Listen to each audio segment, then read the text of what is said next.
Bueno, buenas noches, buenas tardes, bienvenidas y bienvenidos a todos los que os habéis acercado a esta segunda jornada del ciclo de montañismo y cine documental de Huelma 2013. Hoy viernes tenemos la gran suerte de contar con la presencia de Carlos Soria, conocido por todos vosotros y seguido por todos, y tenemos la gran suerte de que esta tarde Carlos es la primera conferencia que da en España después de bajar del Cachenjunga. O sea que es una gran suerte poder contar con él esta tarde. Os rogaría, por favor, los móviles le bajéis un poquillo el tono y así no tenemos luego ningún tipo de problema. Bien, bueno, pues como os digo, os voy a dar unos datos de Carlos, que muchos de vosotros ya lo conocéis y lo seguís, pero bueno, voy a hacer una pequeña presentación antes de que él empiece con su conferencia, y os diré que Carlos comenzó su afición en la montaña con solo 14 años, cuando realizó su primera incursión en la Sierra de Guadarrama, en Madrid y en Segovia, acompañado por su amigo Antonio Riaña. Aquel viaje fue el primero de muchos hasta que con 21 años dio el gran salto.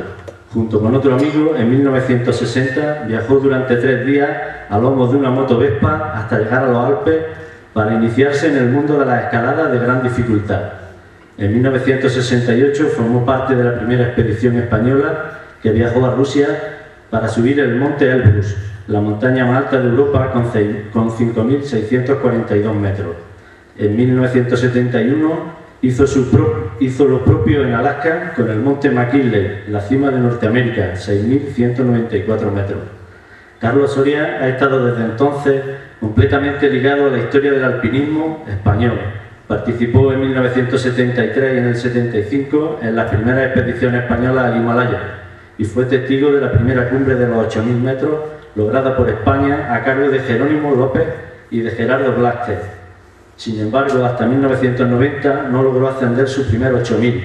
Tras 17 años, desde su primera tentativa, se da la circunstancia de que en 2010 logró culminar el monte Manaslu a los 37 años después de haberlo intentado por primera vez, lo que da idea de su tenacidad y espíritu de superación. La mayoría de las expediciones de Carlos Soria fueron realizadas prácticamente en solitario, acompañados solamente por algunos sherpas y porteadores, especialmente por Murtu Sherpa, quien le ha acompañado en 6 expediciones y 4 cumbres de 8.000 metros, el K2, el Sisa Pakma, el Manaslu y el Lhotse. Sin embargo, desde julio de 2011, Carlos Soria cuenta con el apoyo del banco español BBVA, lo que le ha permitido afrontar el final de su proyecto a los 14 8000 con mayores garantías y medios. En la actualidad, Carlos Soria se ha convertido en una de las más grandes personalidades del deporte, debido a que está consiguiendo unos objetivos increíbles a una edad en la que las personas de su generación suelen ser espectadores. Su ascensión en 2004 al K2 con 8.611 metros, con 65 años, el montañero austríaco Kurt Diemberg lo había logrado con 54, y su ascensión solo y sin oxígeno en 2008 al Makalu con 8.463 metros ha supuesto una revolución en el himalayismo. Por orden cronológico, las ascensiones a los 8000 son el Nanga Parbat en Pakistán en 1990, el Gasherbrum 2 en China, Pakistán en 1994, el Choyu en China, Nepal en 1999, el Everest en China, Nepal en 2001, el K2 en China, Pakistán en 2004, Sisa Pakma en el Tíbet en 2005, el Black Bear en China, Pakistán en el año 2007, el Makalu en el año 2008, el Gasherbrum 1 en China, Pakistán en 2009, el Manaslu en Nepal en 2010 y el Lhotse en China y Nepal en 2011. Para completar la cesión de las 14 montañas más altas de la Tierra, faltan por ascender el Annapurna, el Kachenjunga y el Dhaulagiri. Cuenta, entre otros, con numerosos premios, de los que voy a nombrar la medalla de plata al mérito deportivo del Consejo Superior de Deportes en 2011, el Premio Nacional de la Sociedad Geográfica Española, la medalla de oro de la Real Sociedad de Peñalara en 1991, la medalla de plata al mérito deportivo de la Comunidad de Madrid, la medalla de oro a la Federación Española de Montaña en el 68, en el 71 y en el 75, mejor deportista del año por la Federación Española de Montaña en 1976, mejor deportista del año por la Federación Española de Esquí en el 79, ingresó en la Real Orden del Mérito Deportivo con medalla de bronce entregada por Su Majestad Juan Carlos I, Rey de España, en el año 2001. Bien, podríamos seguir dando más datos sobre Carlos, persona comprometida con el deporte de montaña, generoso en su actitud, compañero de todos, con un gran espíritu de superación y tesón, un hombre, Carlos, que transmite prudencia en la montaña, como le gusta siempre decir cada vez que tiene ocasión. A la montaña se viene a vivir y no a morir. Recibimos, como se merece, a nuestro invitado estrella de esta segunda edición del ciclo de montañismo y cine documental de Huelma 2013. Un fuerte aplauso, por favor, para Carlos Soria Fontán.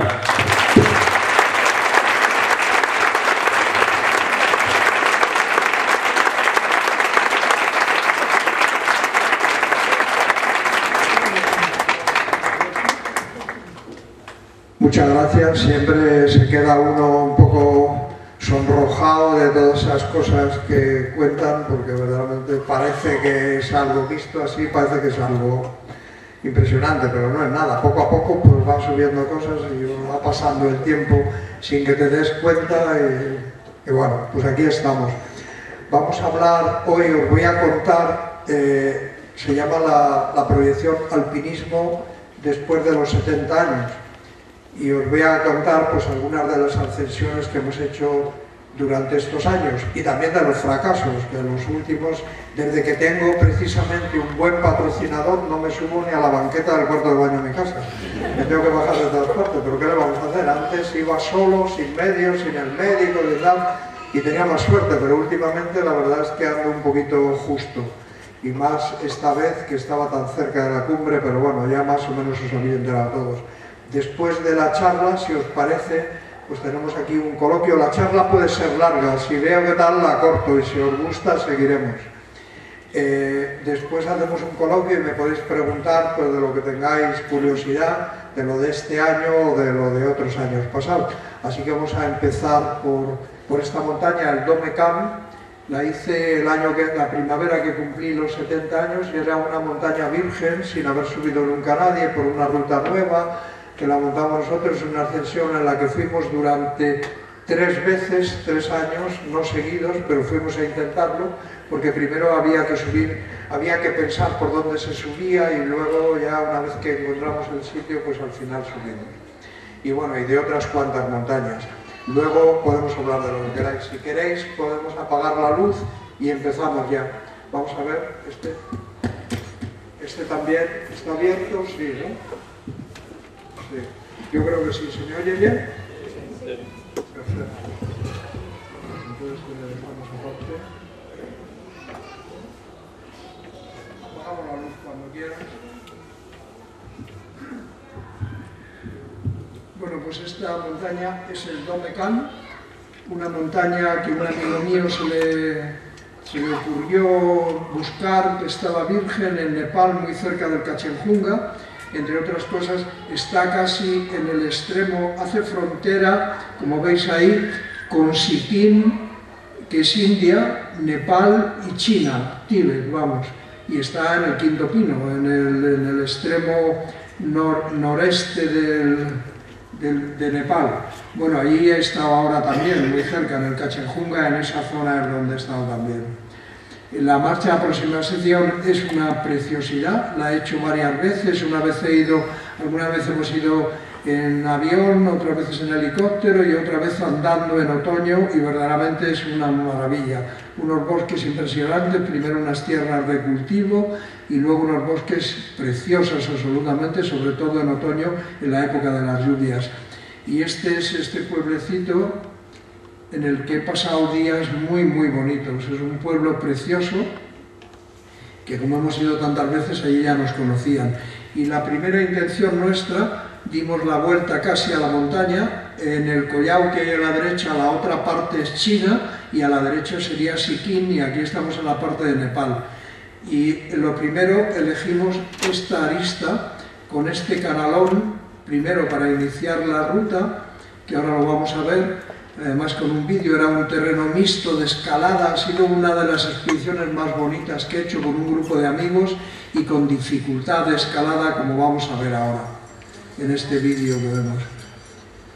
Después de 3 ocasiones habíamos cambiado la ruta porque la arista se puso muy peligrosa un otoño, y aquí, como veis, en el terreno más difícil, hay veces que se habla de que los serpas ponen las cuerdas. Pues aquí no las está poniendo los serpas, las estoy poniendo yo.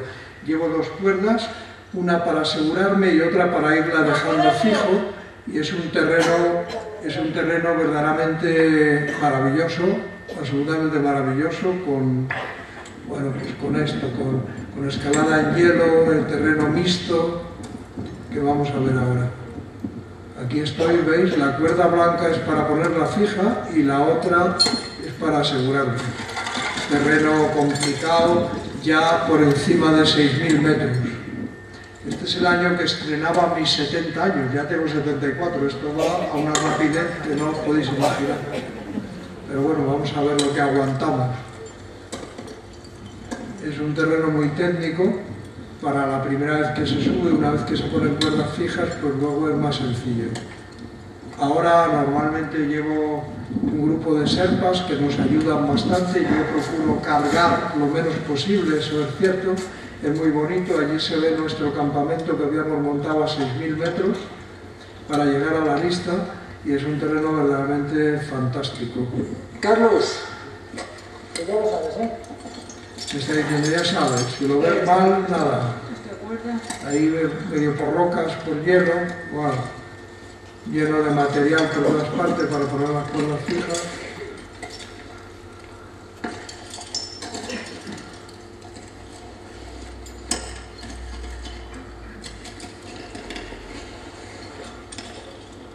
Seguimos dejando instalada cuerda blanca de esa que es estática, para luego poder subir y bajar más fácilmente, hasta que llegamos a la arista.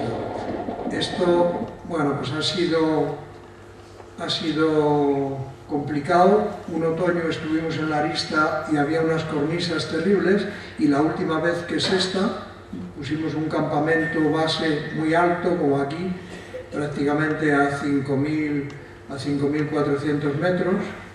Era un sitio un poco incómodo, nos negó al principio, pero luego pues buscamos una ruta maravillosa, que era este couloir. Antes la arista que estábamos haciendo estaba muchísimo más a la derecha, y esto nos parecía más directo. Aquí se sube a un plató enorme y luego el llegar a la cumbre es muy sencillo. Todo el problema está, en esta primera parte. Sobre todo, pues hasta aquí se nota que es un terreno un poco más difícil, y luego aquí son pendientes de nieve fuertes, pero ya bien. Pusimos mucha cuerda, porque era un grupo bastante grande. La mayoría de los anclajes procurábamos hacerlos sobre roca con clavos, y algunos hicimos con... Aquí me acuerdo, hacía mucho que no clavaba yo clavijas, porque ahora esto de los empotradores y tal, y me encantaba el sonido de clavar un clavo, hacía mucho que no lo veía, y aquellos viejos trucos de poner 2 clavijas acuñadas y tal para hacer una reunión. Disfruté mucho, en esta montaña he disfrutado muchísimo. Estos son mis compañeros, estábamos haciendo subidas para aclimatarnos y para montar las cuerdas hasta lo que era la parte de arriba. Al final de este grupo que éramos entre serpas y compañeros, pues solo pudimos subir, el último día solo pudimos subir Tente Lagunilla y yo. Dani Salas, que había estado con nosotros montando las cuerdas y sacando vídeos como ese que hemos visto, pues al final un día se puso malo. Siempre le han ocurrido cosas de este estilo, Dani. Ese es el recorrido y aquí estamos ya en la parte muy alta el día que vamos a la cumbre. El día que vamos a la cumbre solo fuimos 3 serpas, Tente y yo. 3 serpas sobre todo porque a ellos también les apetecía subir a la cumbre. Los demás compañeros no estaban en condiciones y bueno, pues ahí estamos en la cumbre de este tema. Eso fue en primavera y en verano fui a Pakistán a intentar subir el Gasherbrum 1, ya lo había intentado otra vez y no lo había conseguido, es el mismo año, el 2009, el año que yo cumplía los 70 años, fue un poquito complicado, un poco desagradable, yo iba solo en aquella época, en esa expedición no, porque era organizada por un amigo, íbamos un grupo de amigos, pero en esta iba solo y compartía permiso pues, con este grupo de gente que a la mayoría no los conocía. Había de todo, había hasta una chica francesa que se animó en nuestro grupo y allí había gente que iba a los 2 picos, al Gasherbrum 2, al Gasherbrum 1, depende, yo iba solo al 1, el 2 ya le había hecho y aquí estamos en el glaciar de Baltoro con las torres del Trango, impresionante, siempre absolutamente impresionante por muchas veces que hayas estado allí, como he estado yo, con esas enormes agujas. Y aquí hay 2 fotos interesantes. Como veis, el año 1979 era la primera vez que españoles íbamos al Baltoro y intentábamos el Broad Peak. Y 30 años después, he hecho una birria con esas patillas y esos brazos, fijaros qué pinta tengo aquí, de brazos y de tal, y aquí hemos hecho un escuálido con las patitas casi de un anciano, pero con la misma inquietud, con las mismas ganas y más efectivo, porque aquel año no subimos al Broad Peak, luego yo he subido muchos años después, y este año pues sí, subí al Gasherbrum 1. Esto es donde se pone el campo base, en una morrena central, está allí el campo base, cambia porque nieva y tal. Y dentro de este grupo había una chica española, una chica aragonesa, Marta Alejandre, que me propuso, hombre, ya que vamos los 2 solos y tal, pues podemos intentar hacerlo juntos, y verdaderamente fue muy bonito. Esto es el circo de los Gasherbrum. Aquí empieza el Gasherbrum 1, el Gasherbrum 2, el 3, el 4, el 5, el 6, un circo total, y por aquí baja un glaciar enorme. Hay que madrugar, yo soy un maniático de madrugar. Esta es mi compañera Marta Alejandre, hacíamos una pareja verdaderamente un poco exótica, era mucho más joven que cualquiera, la más pequeña de mis hijas, nos llevábamos 42 años de diferencia entre Marta y yo, pero nos entendimos estupendamente, ella se adaptó a estas cosas que a mí me gusta hacer. Aquí estamos los 2, Marta está allá arriba, estamos bajando y los compañeros que madrugaban menos pues estaban subiendo a hacer un porteo al campo 2. Mis manías, que no es una manía, es una cosa que es importante en la montaña y sobre todo en estas montañas, es madrugar siempre mucho y salir muy temprano. Hay un glaciar muy complicado aquí y hay gente pues, que sube a cualquier hora. A mí me parece una locura, pero cada uno hay. Teníamos buen ambiente en esta expedición. Este es un amiguete andaluz, muy majo. Se puso ciego a porros, muy majete de todas formas. Y este cuando llegó era un escalador, era la primera vez que iba al Himalaya. Y cuando llegó al campo base dice, pijo, esto no es nada, total 3000 metros, y todo lo hacemos de un par de sentadas. Y el primer día que intentó llegar al campo 1 no llegó. Tuvo que dormir entre medias, pero un tío muy majete y tal.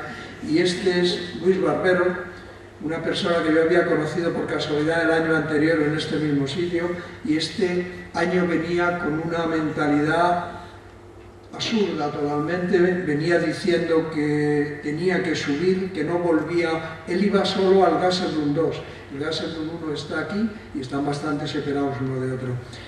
Que iba a darlo todo, que tenía que subir, que no volvía a su pueblo sin subir a esta montaña, y él se hizo amigo, se alió con un polaco que estaba en otra expedición, hicieron un intento un día, que nosotros también habíamos ido, parte de nosotros, al Gasherbrum 1 y habíamos llegado al campo 3, pero había muy mal tiempo, y Luis con el polaco subieron. Esta es la cumbre, yo estoy haciendo esta foto, esta es una vez que yo subí al Gasherbrum 2, fue el año 94, y Luis llegó con el polaco aproximadamente por aquí, no les quedaba mucho para la cumbre, pero eran las 8 de la noche, había cambiado el tiempo, y el polaco, que era una especie de bestia parda de estos solitarios, le dijo: Luis, creo que nos debemos dar la vuelta, es muy tarde y hace mal tiempo.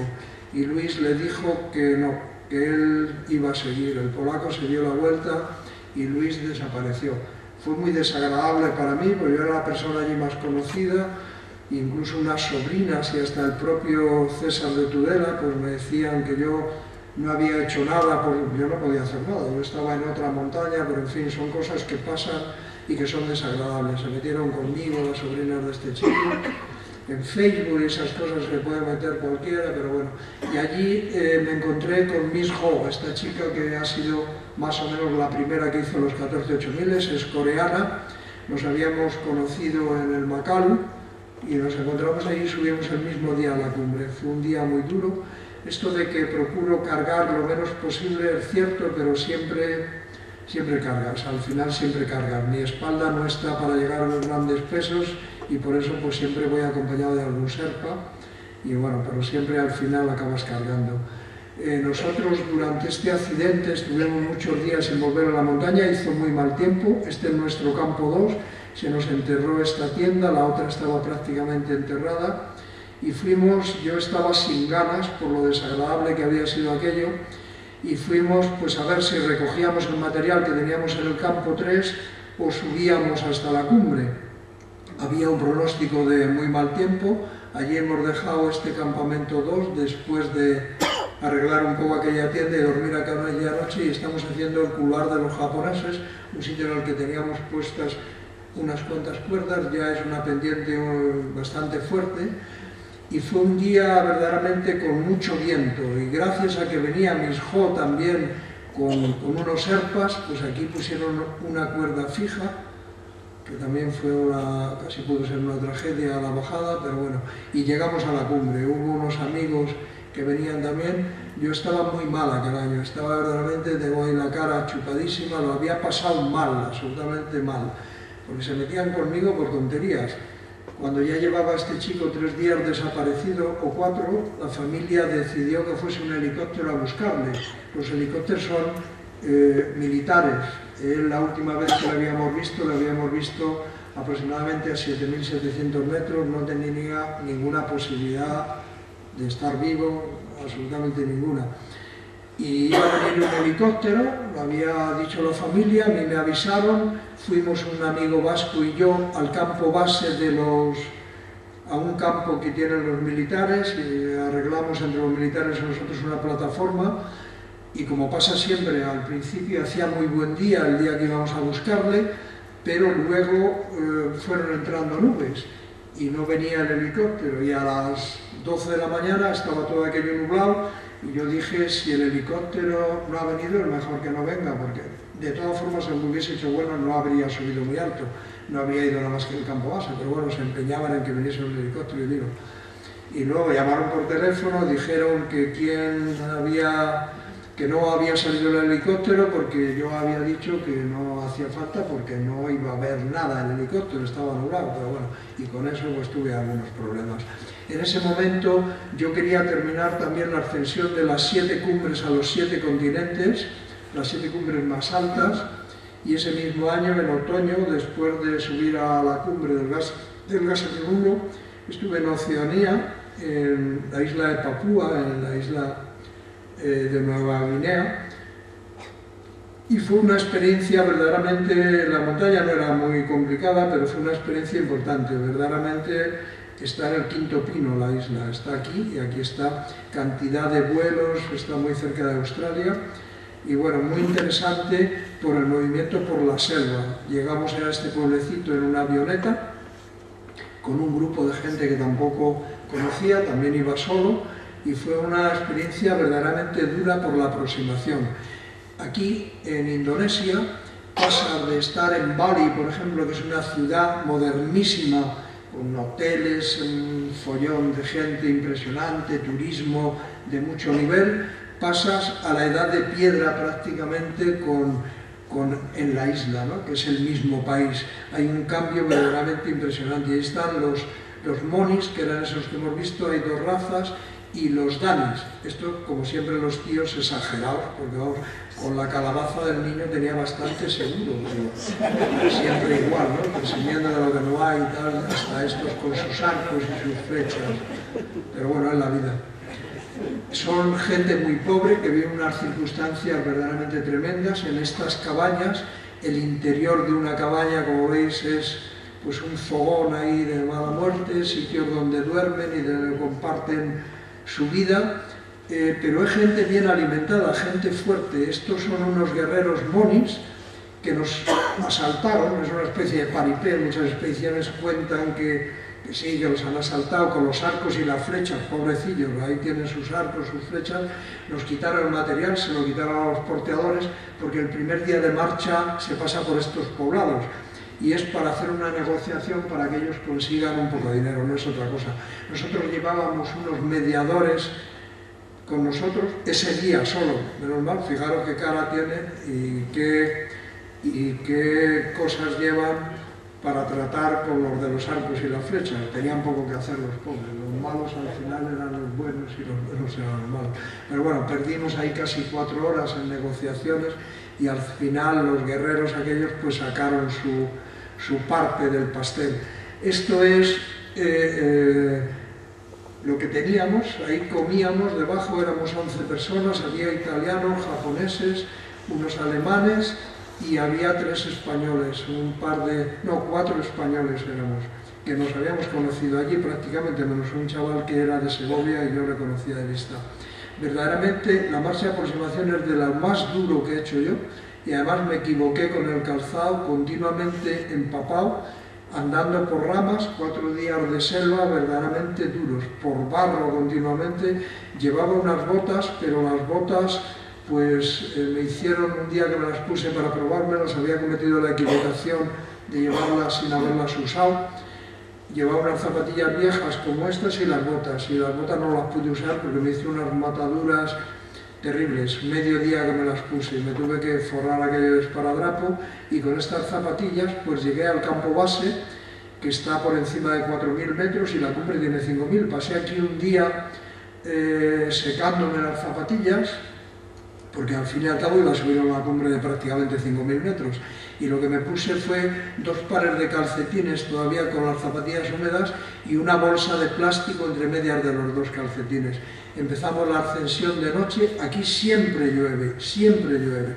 Tuvimos suerte al llegar a la cumbre, había mucha capa de nubes arriba y abajo, y cuando llegamos, después de andar 4 o 5 días, 4 días por la selva y otros por menos que selva, pero con una marcha de aproximación de 7 días, desde aquí, desde la arista, oímos un ruido tremendo, y es que aquí está la mina de oro, la segunda mina de oro más importante que hay en el mundo, prácticamente explotada por americanos y por los gobernantes de este país. La gente de la isla, desde luego, recibe pocas cosas de la mina de oro, pero lo que sí que hay es una contaminación por la mina impresionante. Este es un paso que hay unas cuerdas fijas para hacer una tirolina.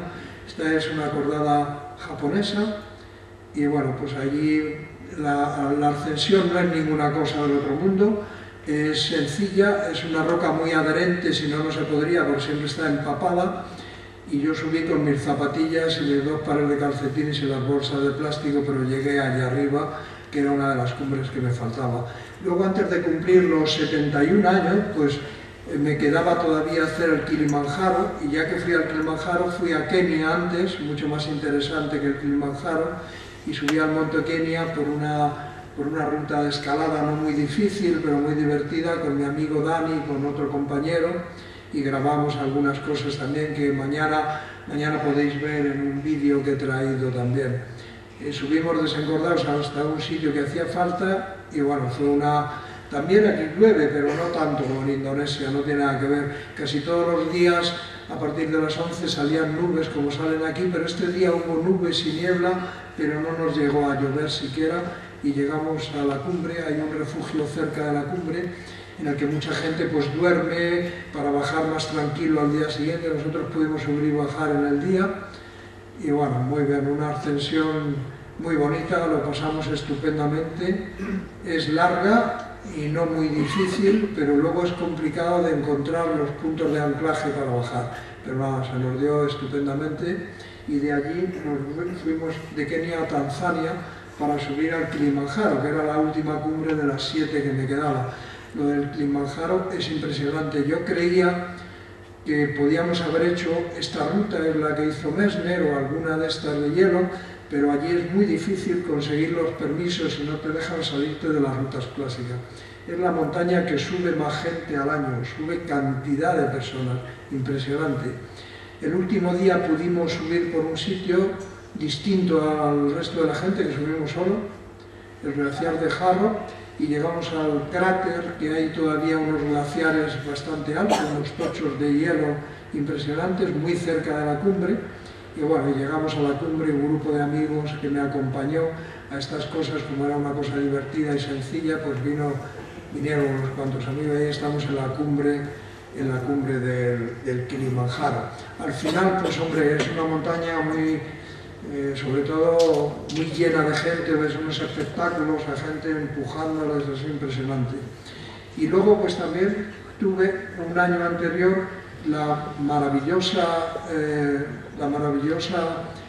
experiencia de estar en la Antártida, en este enorme avión, se llama el Illusion, sale de Punta Arenas y aterriza en esta pista de hielo puro. Tiene muchísimas ruedas y conseguí estar en su cumbre. Iba con 2 compañeros que ellos no pudieron llegar. Nos adelantamos un poco a la gente que venía en ese vuelo, porque ahí va con gente por oleadas, hay que van a hacer el Polo Sur, que los deja una avioneta más cerca, o salen desde Patriot Hill, desde donde llega este avión, o hay gente que viene a esta montaña.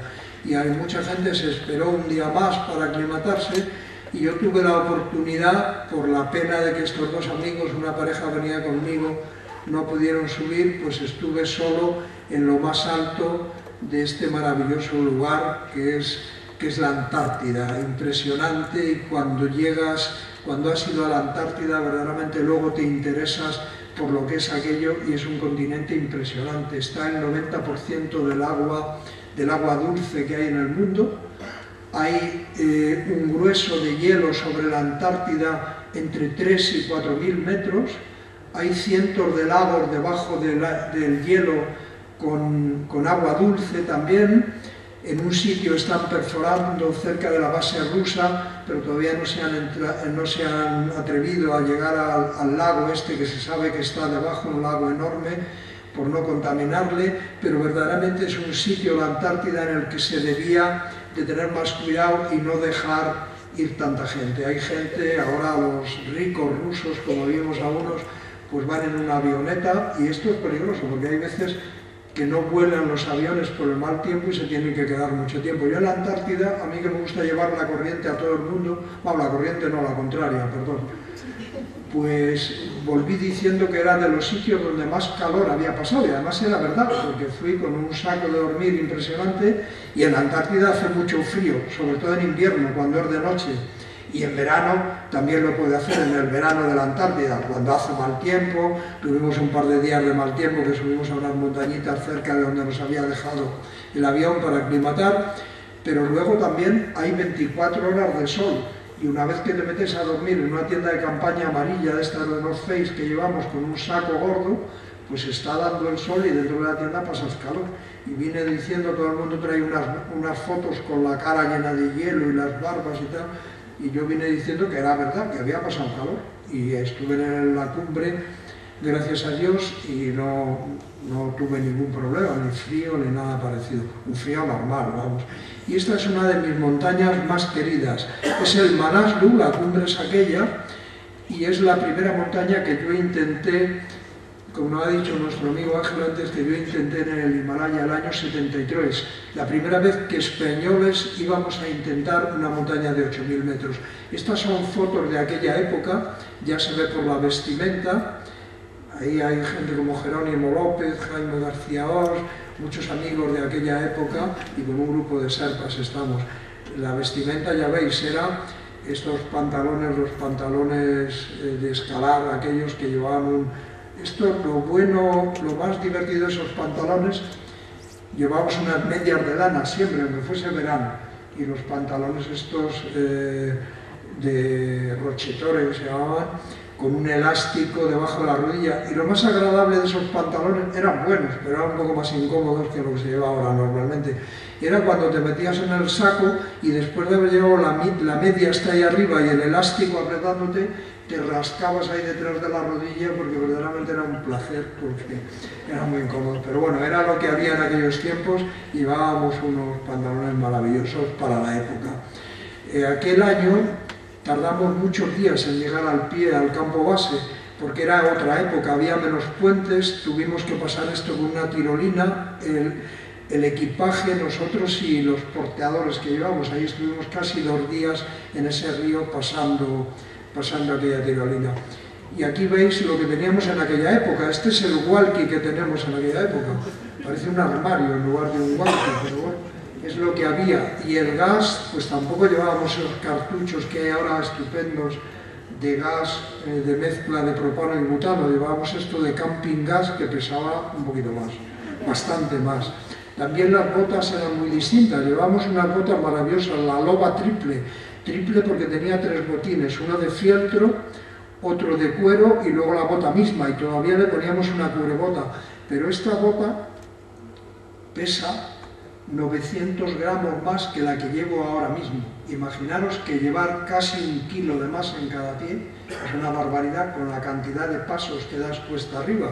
Pero claro, hay cosas que han evolucionado, sobre todo las botas, las tiendas de campaña, que eran fatales, absolutamente fatales, de un palo central, pero sin embargo nuestras ganas y nuestra ilusión era todavía mayor que la que normalmente hay ahora. Y bueno, tuvimos muchos problemas, se nos estropearon tiendas de campaña, se nos volaron en una avalancha que llegó hasta allí el rebufo, sobre todo el año 75, y construimos un par de iglús, que teníamos costumbre de construir iglús. Hicimos uno para el cocinero y otro para comer nosotros, porque se nos habían estropeado varias tiendas de campaña.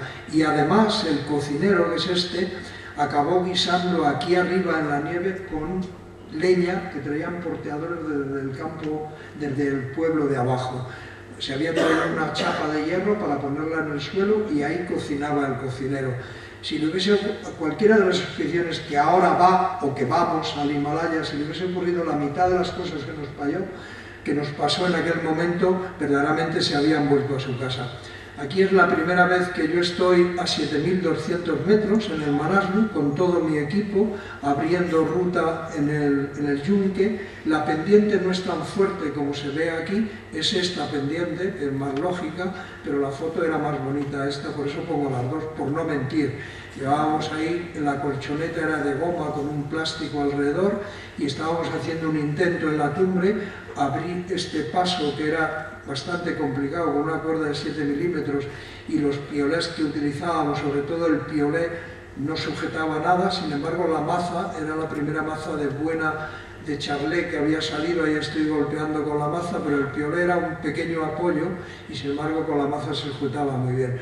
Hice un esfuerzo muy grande y tuve un problema pulmonar que me tuve que bajar unos días y mientras tanto se subió a la cumbre.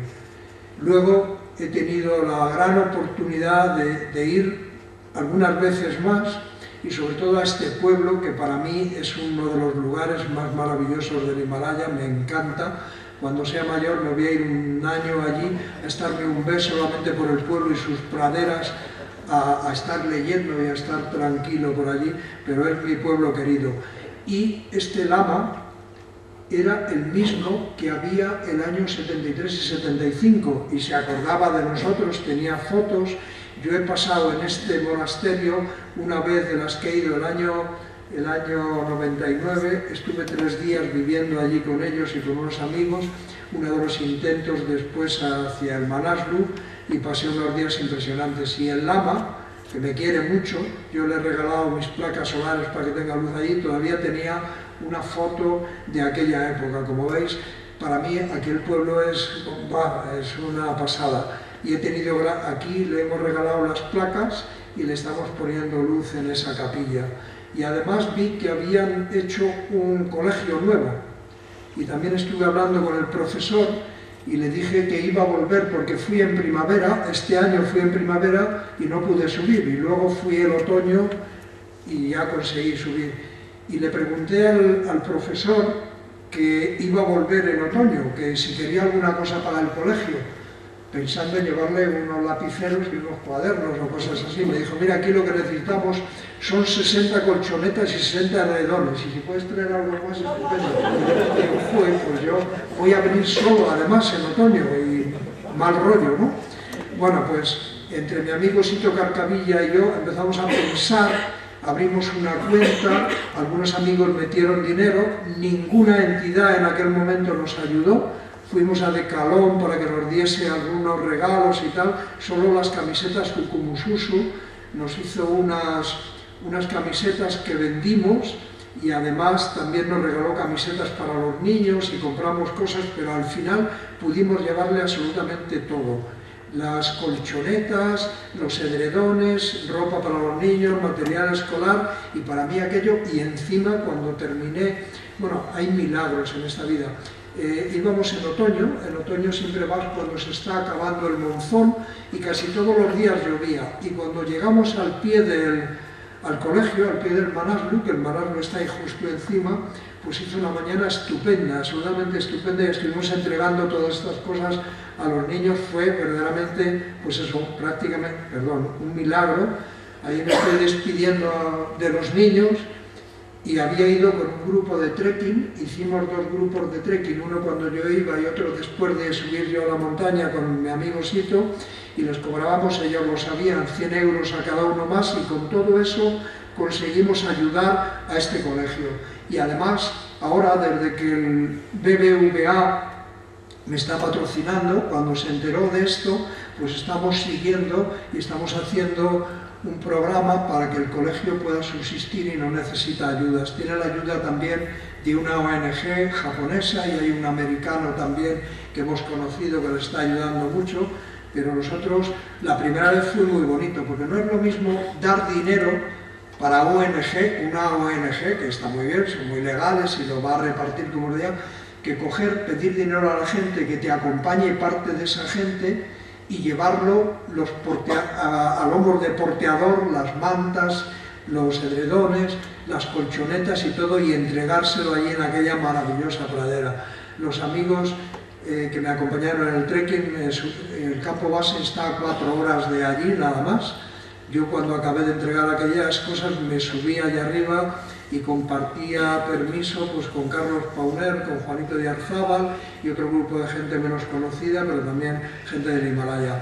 Yo iba solo con mi amigo Mutu, un Sherpa que me ha acompañado muchas veces, como habéis oído antes.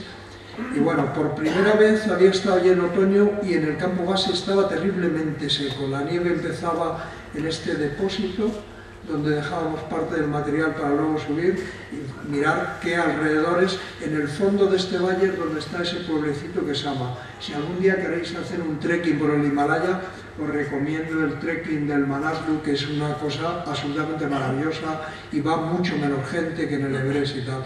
En el campo 1, pues ya la nieve no era agua, era nieve, y bueno, en primavera no habíamos podido conseguir subir, pero aquí en otoño ahora había bastante gente, había una expedición comercial, y hubo muchas más facilidades que en primavera, en la que además hubo unos coreanos, los mismos que ahora han estado en el Kachenjunga, y ha muerto uno de ellos. Hubo unos coreanos que lo intentaron en primavera, salieron un día con muy mal tiempo y se quedaron 2 allí arriba, por encima del campo 4.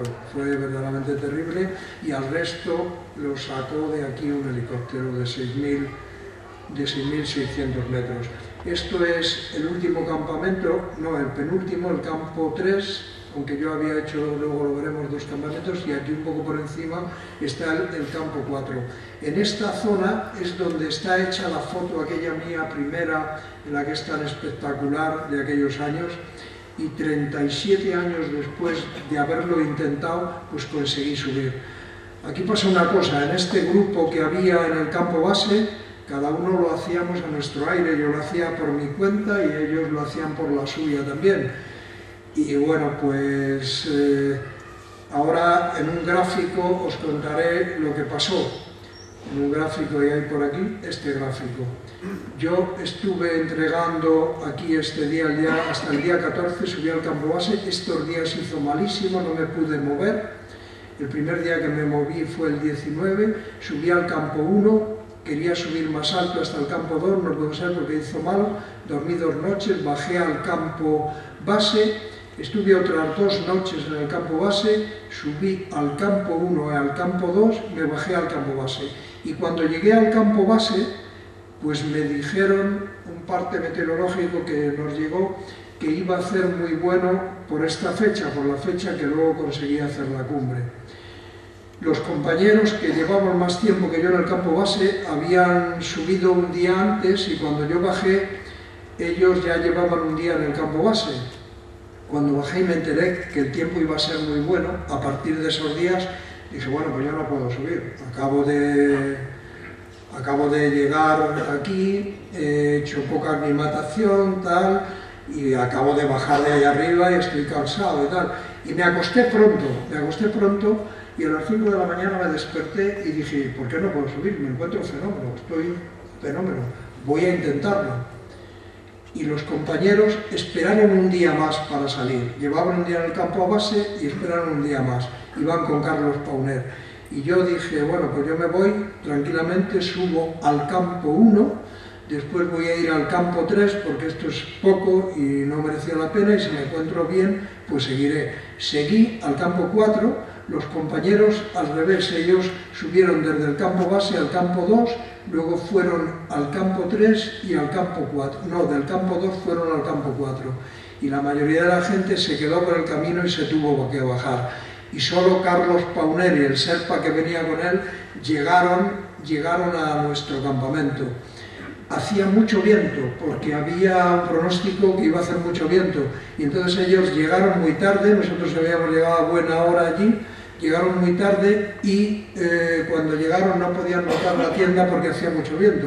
Y tuvimos que dormir los 4, Carlos Pauner, que es este, abrió su cerveza, como veis aquí, salió con la presión, es muy amigo de la cerveza, Carlos, y dormimos los 4, cosa que es muy incómodo y sobre todo para hacer agua, que el agua que se toma en altura siempre es de nieve fundida. Y no es lo mismo en una tiendecita, pero bueno, no pasaba nada y yo no podía decirles que no entrasen en la tienda. Y bueno, pues verdaderamente para una persona de más de 70 años con esta poca aclimatación y subir después de allí, pues era un caso un poco extraño, pero lo conseguí y lo conseguí muy bien. Estuve en la cumbre, esta es la subida de la cumbre, esa es la última arista, hay mucha gente que no llega a lo que es el pico de aquí, se queda porque hay algunas dificultades en mitad de la cresta, pero yo quería estar verdaderamente para que no haya problemas de esos de que tal ha subido, porque hay muchas polémicas de vez en cuando con esas cosas en la misma cumbre. Ahí estuve con mi compañero y amigo el Mutu, el día era con mucho viento, veis los cristales de nieve que está moviendo el viento, pero pudimos subir bien, bajar hasta el campo 2 y al día siguiente bajar al campo base. Y la última montaña que he conseguido subir ha sido el Lose. El Lose es esta cumbre, este es el Collao Sur y aquí está el Everest. La ruta es común desde el campo base, se sube la cascada del Khumbu, que ahora veremos alguna foto, me parece, se sube aquí, este es el campo 3, y aquí al llegar nosotros subimos aquí arriba a montar el campo 4 y la gente que va al Everest cruza por el espolón de los Ginebrinos y se va al Collado Sur, donde es el último campamento. Ahora os voy a poner unas fotos de lo que se ve allí, ¿veis? Esto es la huella que sube hacia el Everest, cruza al espolón de los Ginebrinos y sin embargo subimos a montar el campo 4 aquí.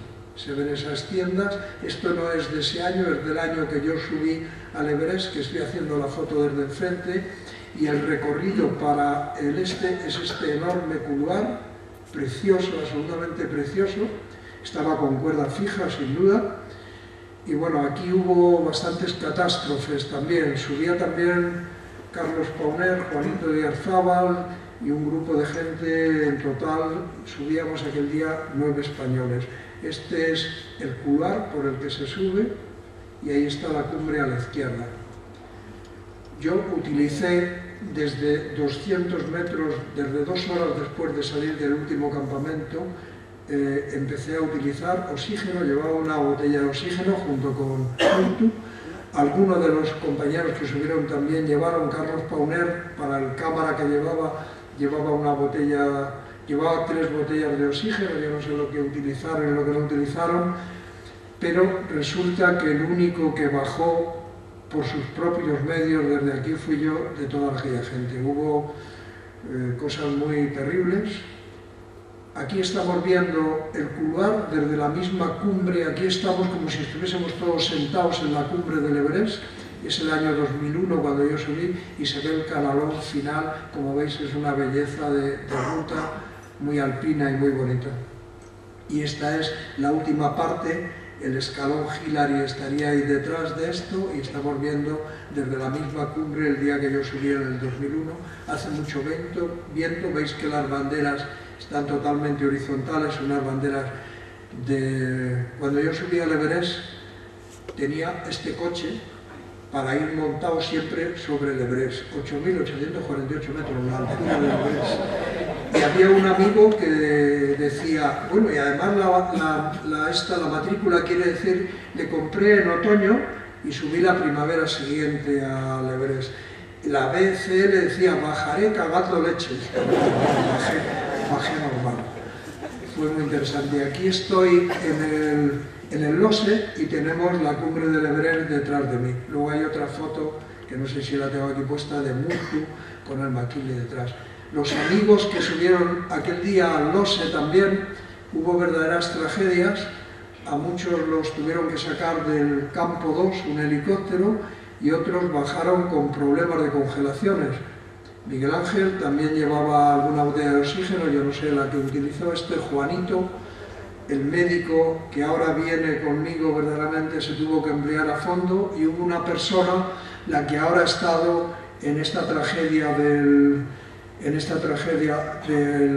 Dhaulagiri, Lolo, que le tuvieron que bajar desde arriba porque no sabía lo que le había pasado, pero bajó, bueno, no podía bajar, vamos, se salió de la ruta, fue verdaderamente terrible. Y aquí están los 2 medios de transporte, cada día más utilizado el helicóptero. Además hay helicópteros ya que han sacado a gente de muy arriba.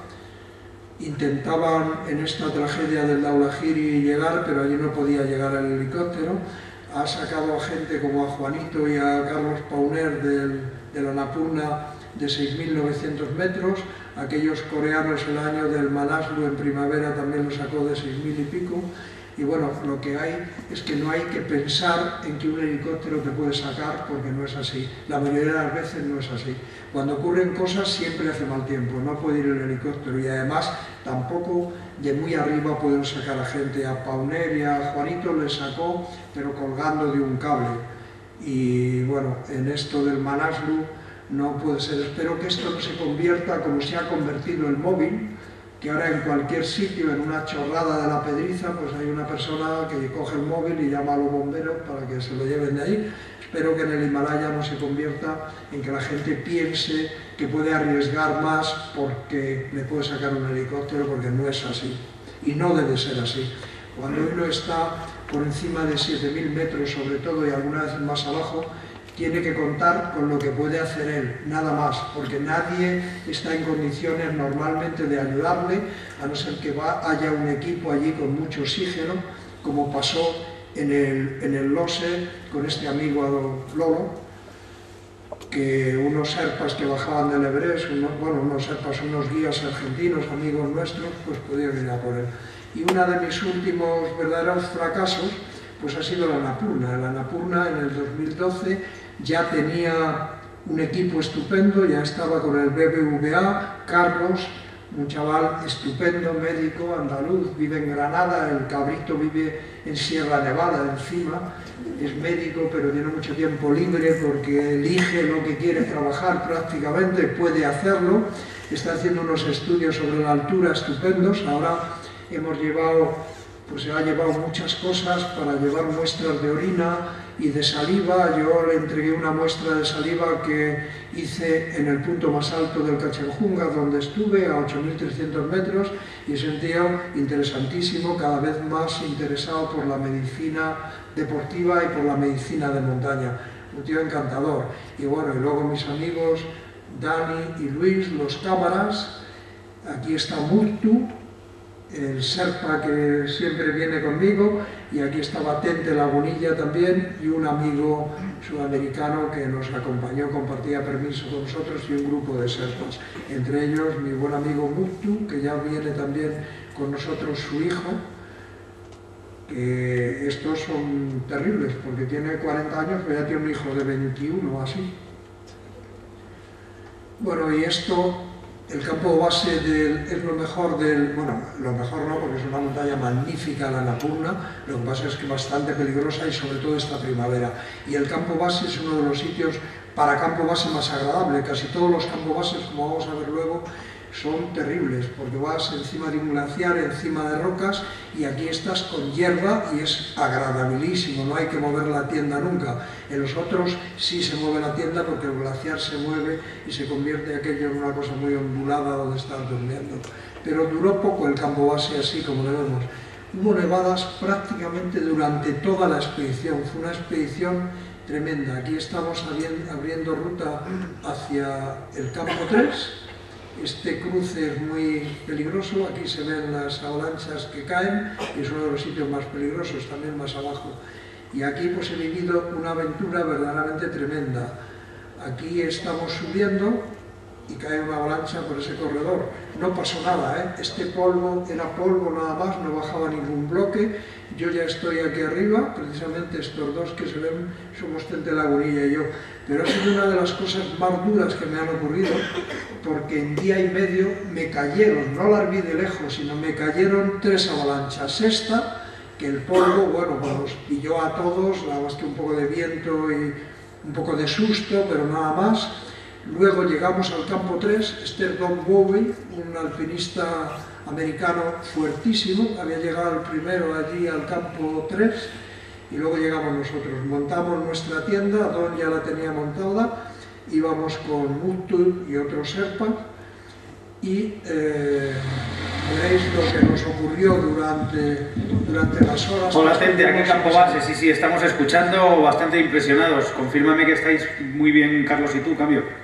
Sí, confirmado, está confirmado, todo el mundo, de lesiones no hay ninguna, pérdida material segura, y bueno, pues, no sé ni qué decirte, pero vamos, surrealizando la... O sea que de ánimo estáis más o menos bien después de lo que ha pasado, ¿no, cambio? Sí, porque un susto, vamos, ya lo contamos con... Pero notas que estás en la tienda y que empiezas a quedarte sin sitio y que aquello cada vez menos y que hay que salir corriendo de esa tienda porque empieza que está cayendo nieve deslizando por la madera y te está echando hacia afuera, ¿sabes? Y tú y asomas el hocico y ya le das a los iraníes destrozada, rota totalmente, saliendo ellos descalzos fuera de la tienda y bueno, dantesco.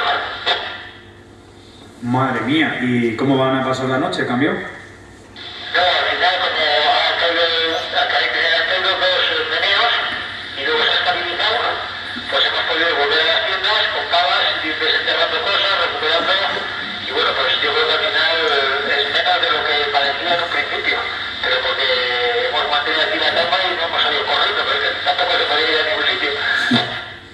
Madre mía, y bueno, ¿qué vais a hacer mañana por la mañana? ¿Habéis hablado de eso, cambio?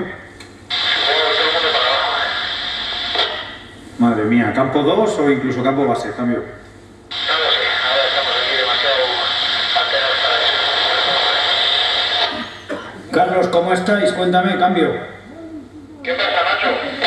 Pues aquí estamos, preocupadísimos, pero tranquilos al mismo tiempo por las buenas noticias dentro de lo malo, cambio. Ninguna preocupación, ha sido una avalancha en una laderita que no parecía que era imposible, pero es que se había nevar y a nevar, se ha corrido ahí un poco una placa y nosotros estamos en uno de los peores sitios, pero bueno, no pasaba nada, no podía pasar casi nada, tenía que caer aquí el diluvio, pero nos ha jodido en una tienda y estamos aquí sentados todos en una tienda detrás de una grieta, pero que es muy divertido. ¿Estáis los 6 juntos en la misma tienda ahora, entonces, cambio? Estamos sentados los estos y nosotros, espalda con espalda, voy a ver si lo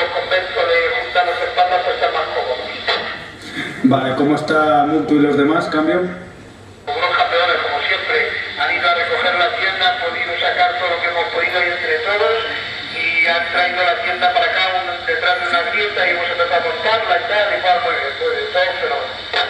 ¿Y vais a poder dormir algo, crees, Cambio? No, dormir no creo, hombre, a lo mejor nos quedamos, si no dormimos casi tumbados para dormir sentados, pero bueno, igual cerramos un minuto. Vale, aquí en el campo base vamos a tener el walkie toda la noche encendido también, Cambio. Bueno, pues no acabó allí el asunto. Cuando nos bajamos nos pilló esta avalancha. Claramente esto había ocurrido en el campo 3, cuando llegamos a los 10 minutos empezó a nevar y no fue una gran avalancha, fue un corrimiento de nieve que aplastaba un poco la tienda. Y bueno, pues al principio estábamos adormilados, pero nos dimos cuenta que aquello se había movido y que tal, y de noche todo el mundo salió corriendo, algunos sin ponerse las botas, tal, luego ya nos serenamos un poco y se quitaron, se pudieron recuperar las tiendas y ponerlas detrás de una grieta y no pasó nada. Nos bajamos de allí y al cruzar por aquí, esa avalancha que hemos visto venía de muy lejos, era polvo, pero verdaderamente fue espectacular. Un poco de miedo si pasamos, pero bueno, yo algunas veces he tenido que tomar decisiones verdaderamente muy importantes. En aquella expedición, pocos días después, decidí que no seguíamos en aquella montaña, era demasiado, nevaba todos los días. Hubo gente que subió a la cumbre, cuando yo me bajé, hubo gente que siguió, y allí solo murió una persona, precisamente un polaco, de los mismos que ahora han muerto dos en el Kaczenjunga. Iban 3 polacos, uno se dio la vuelta, los otros consiguieron subir a la cumbre y el polaco que se dio la vuelta desapareció, posiblemente en una avalancha o tal. Yo nunca me he arrepentido de volverme de ninguna montaña en absoluto. Aquí, este es el K2, la montaña de las montañas, como dice Kurdinberger, una montaña encima de un 8000, es lo que dice él, y verdaderamente es así. Esta es la parte arriba del K2, se pasa, este es el cuello de botella, se sube por este ocular, se pasa debajo de este Serac y se llega a la cumbre. Fue una de las escaladas que yo tenía más ganas de hacer. Verdaderamente el K2 es una montaña impresionante, como hemos visto antes, una verdadera pirámide de roca y hielo, y aquí el problema que tuve es la decisión que tomé cuando bajábamos, aunque yo subí 2 días después que Juanito y que Edurne, cuando a Juanito le cortaron los pies y a Edurne un trocito de un par de dedos. Y bueno, pues subí bien, pero cuando bajaba, al llegar aquí empezó a nevar y a taparse esto. Y llegamos al campo 4, que está ahí al lado, con mucha dificultad ya, con mucha dificultad. Aquí lo lógico es llevar un GPS, porque si se pone la niebla es muy fácil que no lo encuentres. Aquí ahora se ven huellas, pero después de esto, cuando bajábamos, no se vio ninguna huella.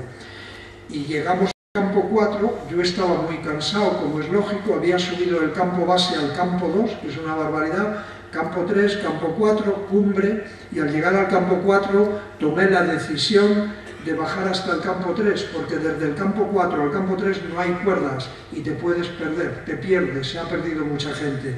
Es más, aquí hubo gente que se quedó, aquí estoy bajando ya desde el campo 3 con cuerdas al día siguiente, la tormenta está servida, digamos, y hubo 3 personas que se quedaron, porque un compañero, 3 rusos, un compañero había subido, cuando yo bajaba, subía él, vamos, una locura de esas que se hacen, los compañeros esperaron un poco y cuando quisieron bajar no pudieron bajar.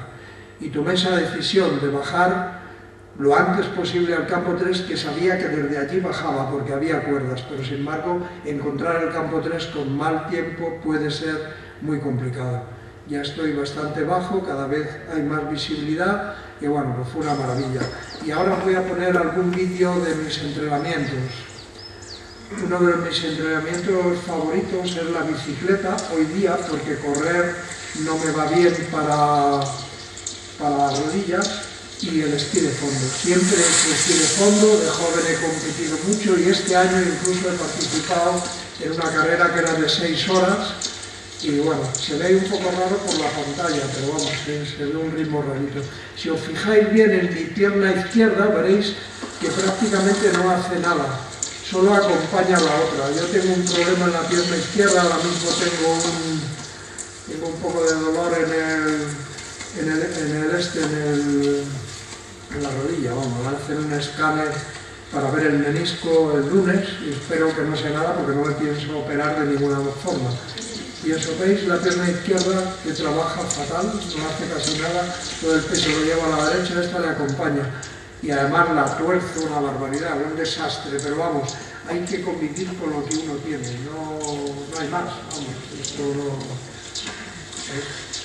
Es un ejercicio muy completo, el esquí de fondo, completísimo absolutamente.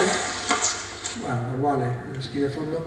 Y casi todos los años, ahora que puedo, me voy en febrero a Noruega y hago un día esquí de fondo y otro día escalo en hielo en un sitio aquí como este cortito pero muy espectacular.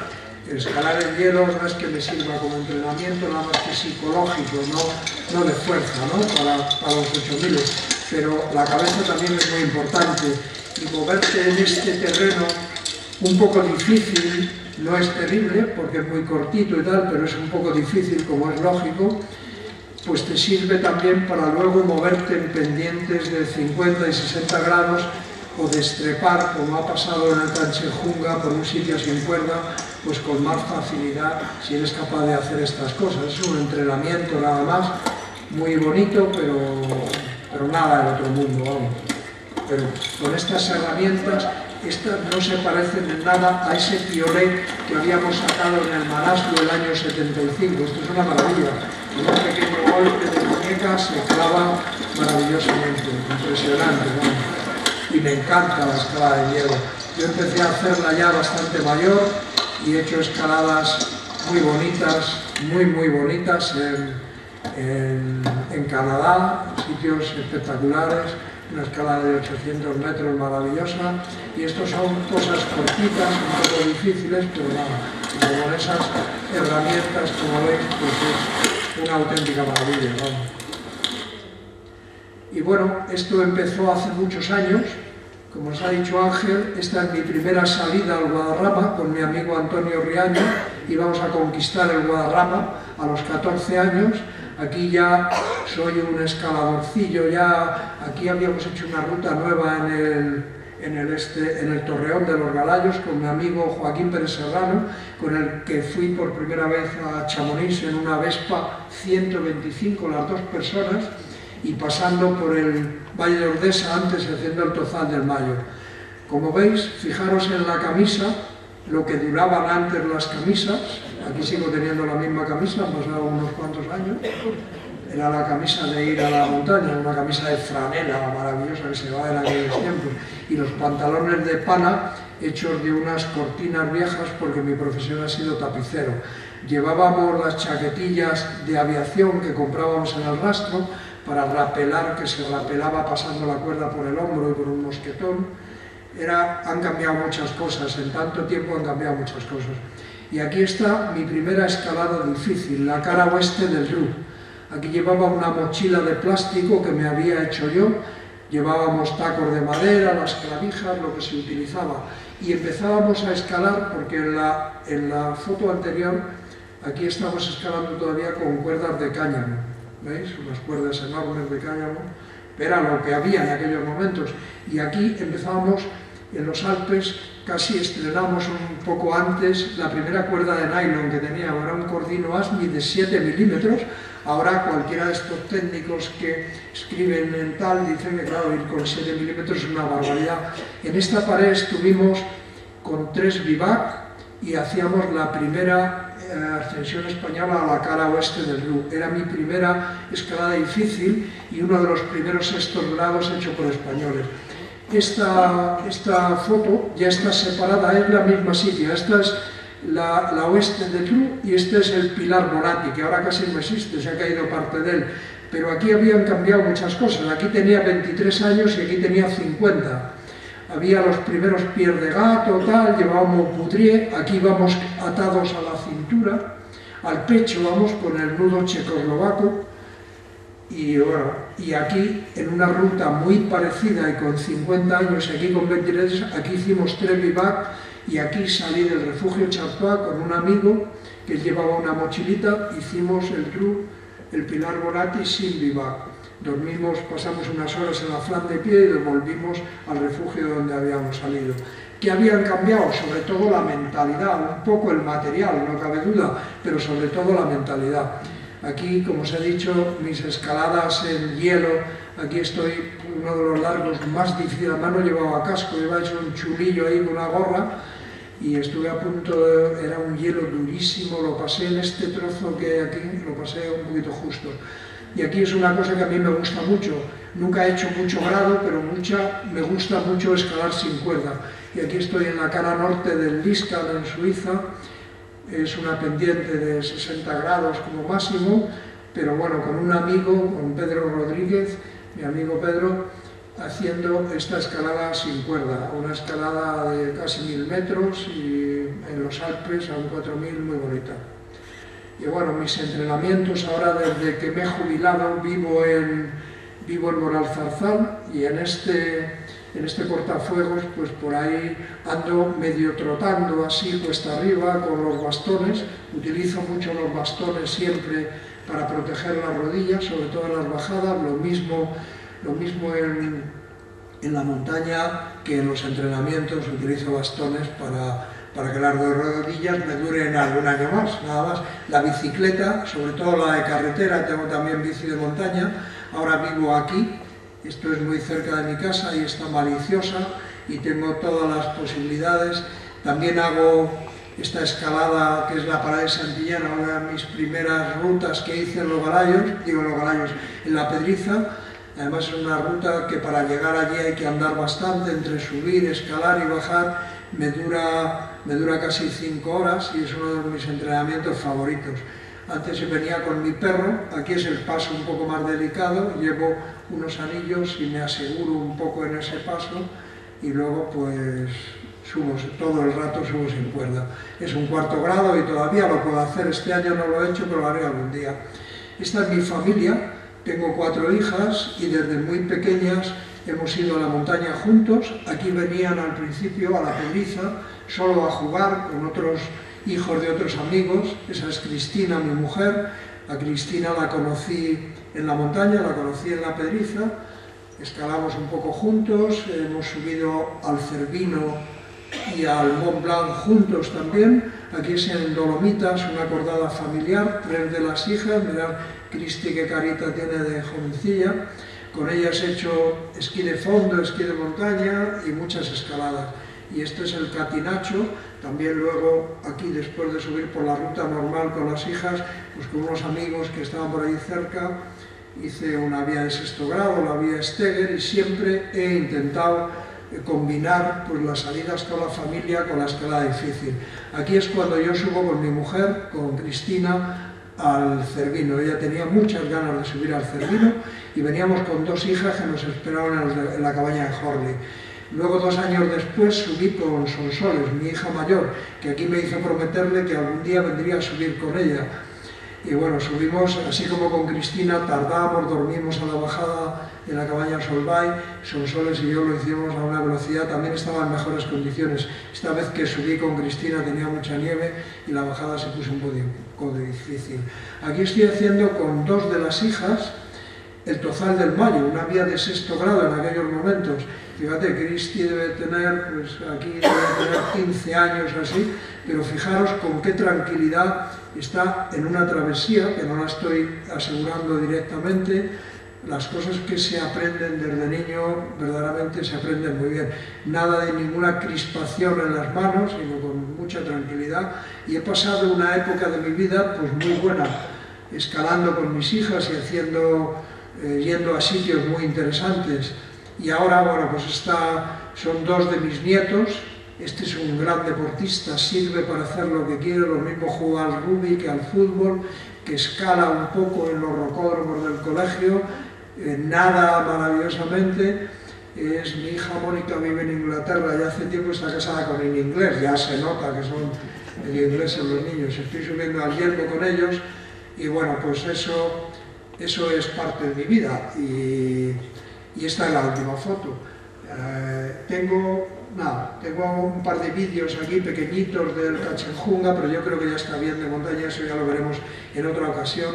Y ahora podemos hablar, si os parece, pues hacemos un coloquio y comentamos o tenemos pues lo que se os ocurra a vosotros. Estoy encantado de contestaros alguna cosa que os haya quedado por el camino, que yo hablo como un sacamuelas, pero bueno, siempre hay alguna curiosidad que querráis saber seguramente y estoy dispuesto a contestarla y a hablar con vosotros lo que necesitemos. Muchas gracias por vuestra atención.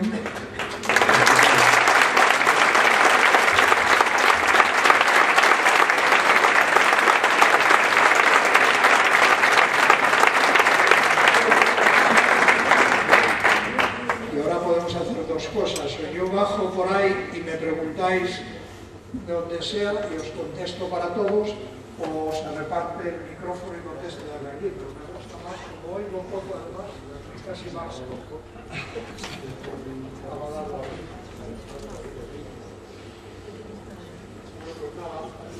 Esto para contaros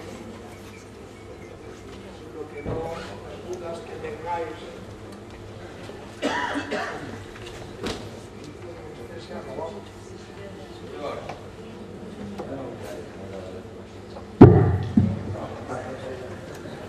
Vale. Dime. Háblame fuerte y claro porque oigo poco, ¿eh? Darte la enhorabuena. Gracias. Soy mayor, pero muy presumido y me gusta que me llamen de tú.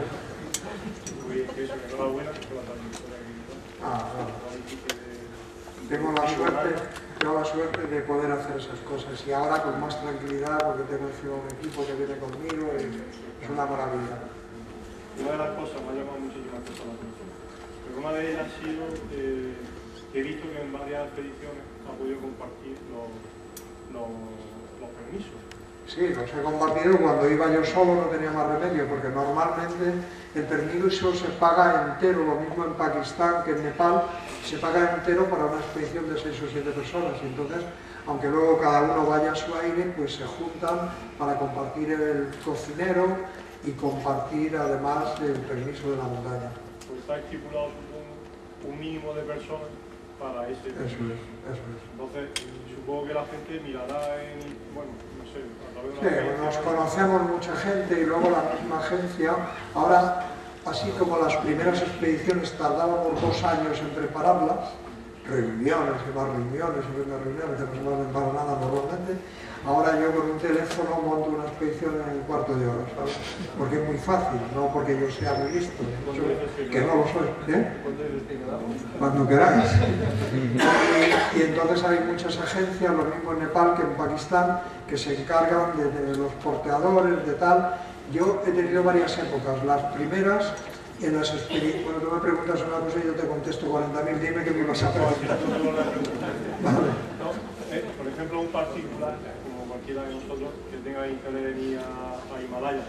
Hacer un 8.000 o o hacer un trekking, o un 7.000 o lo que sea. O una montaña de 6 metros con un trekking muy asequible. Sí, mira, plantea un trekking de aclimatación, por ejemplo, y luego subir un 7.000. Supongo que hay que pedir. 7.000 ya es una expedición. Sí, bueno, sí. El permiso es lo que echa para atrás, ¿no? Aquí lo único que echa para atrás es la pasta. Lo demás tiene todo arreglo, lo demás no tiene ningún problema.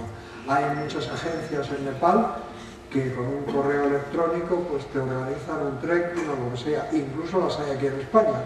Yo lo que pasa es que conozco mucho a la gente de allí y lo hago directamente con una agencia que lo he hecho toda la vida y no hay ningún problema. Una vez una agencia de aquí protestó y le dijeron, es que a Carlos le conocemos antes que a ti, le dijeron de la agencia, claro, no me va a decir ahora que no, pero vamos, se puede hacer fácilmente. Si tú quieres, me llamas a mí y yo te doy un par de sitios recomendables donde puedes hacer una trekking o una expedición o lo que quieras.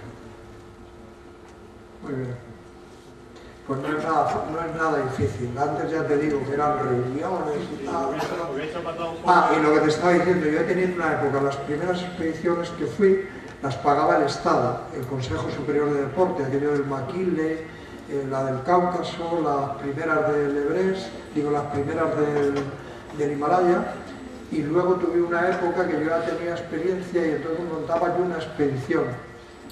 Como conocía el tema, en aquellas épocas las agencias no te hacían de todo, me encargaba yo de los porteadores, de tal, y yo no sé inglés, pero me metía en esos líos, y he hecho así 4 o 5 expediciones en las que a mí me salía gratis, la gente estaba encantada y salían formidablemente, y tengo muy buenos amigos. Ese con el que hice la vía solitaria del Biscam, esa ruta de hielo, pues era mi amigo Pedro, que había venido a una expedición, a una de las primeras expediciones que hizo, ¿no? Y ahí conseguí muy buenos amigos, y ahí es que he ido con expediciones de amigos, mucho más problemas que ir con aquella gente que no conocía prácticamente.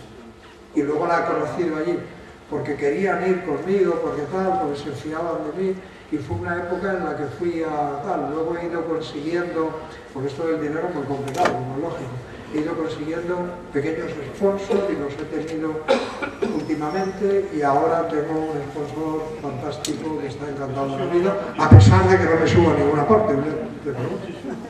Ese ha sido, Carlos, uno de los motivos por los cuales ahora ha hecho más 8.000 que hace 30 años, por ejemplo. ¿Cuál? El tema del dinero.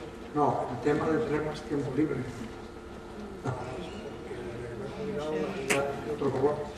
Yo recomiendo que lleguéis a la jubilación físicas, mentales y económicas al ser posible. Porque la jubilación es formidable, y a partir de los 60 años no estamos jubilados, no estamos libres. Pero con esa vitalidad. Sí, claro. Ya, si tengo la pierna torcida, tengo una cantidad de problemas que no te cuento, no oigo, no sé. Una barbaridad. Otro. Pues me he animado. Preguntar cómo se hace pis ahí, eso. Siéntate, vengo yo. Dime. Me hemos oído que preguntarle. Bueno, yo me ha llamado la atención algunas cosas que he leído sobre los últimos accidentes que ha habido. Y es que comentaba el loro este andaluz, que en el 2011 coincidió con Garra, y que Garra lo daba por muerto. Miró para atrás, no venía el loro y pensó que había muerto, ¿no? Entonces yo, que alguna vez he hecho algo en montaña... A Lolo en el Oso. Sí. No, con Garra en el 2011, bajaban de algunos 8.000 y decía Garra, miré para atrás, no lo vi y pensé que había muerto. Entonces, parece que se da... sí, parece que se da por muerto con mucha facilidad.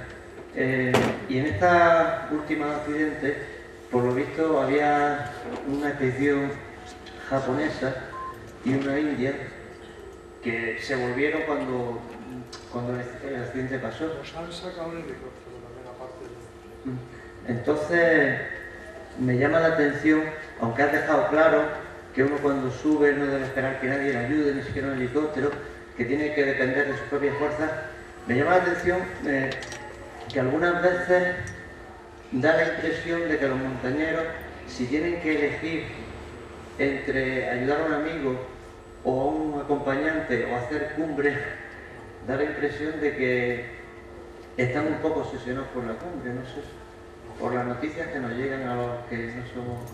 No sé qué noticias te han llegado, pero eso no es así.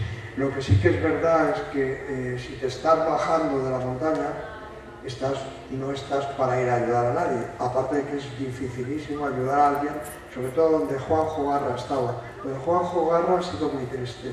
Primero porque, si lo habéis seguido, han dado noticias totalmente contradictorias, se colasaban unos a otros, había bajado más abajo, 6.700 metros, y no era cierto, no había bajado. Primero decían que tenía un esguince, luego han dicho que tenía rotura en el peroné y la tibia, y no es eso. Lo que pasa es que allí arriba, aunque hay mucha gente, ahora mismo yo lo he vivido allí, que están sus amigos abajo, otros, no suben ellos, y sin embargo a la gente que hay arriba pues piensan que puede ayudar, no puede ayudar.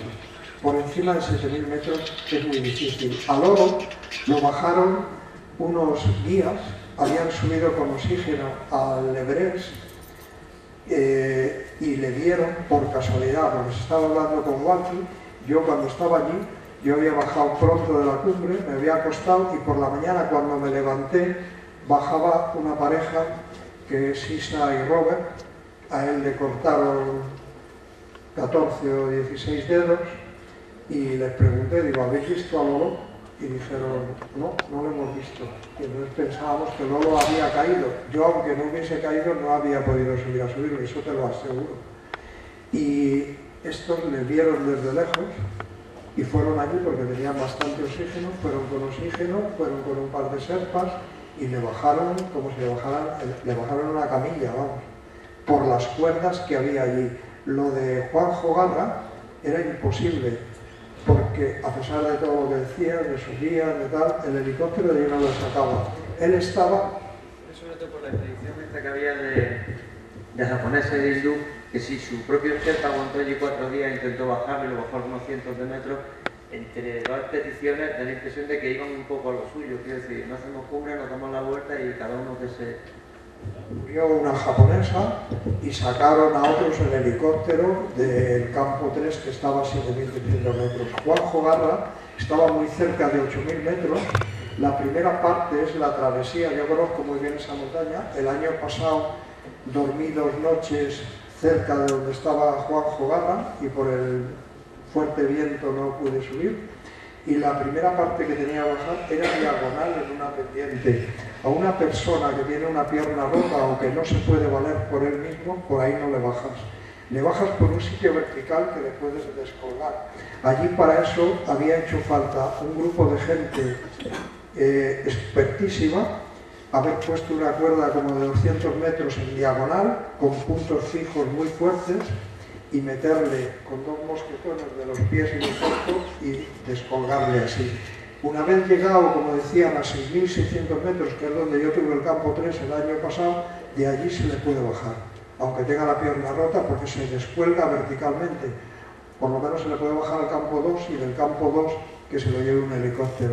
Pero donde estaba, a pesar de todo lo que se decía y que fue gente muy fuerte, luego en helicóptero hasta allí, como Alex Chicón y alguno más, no se le iba a haber bajado.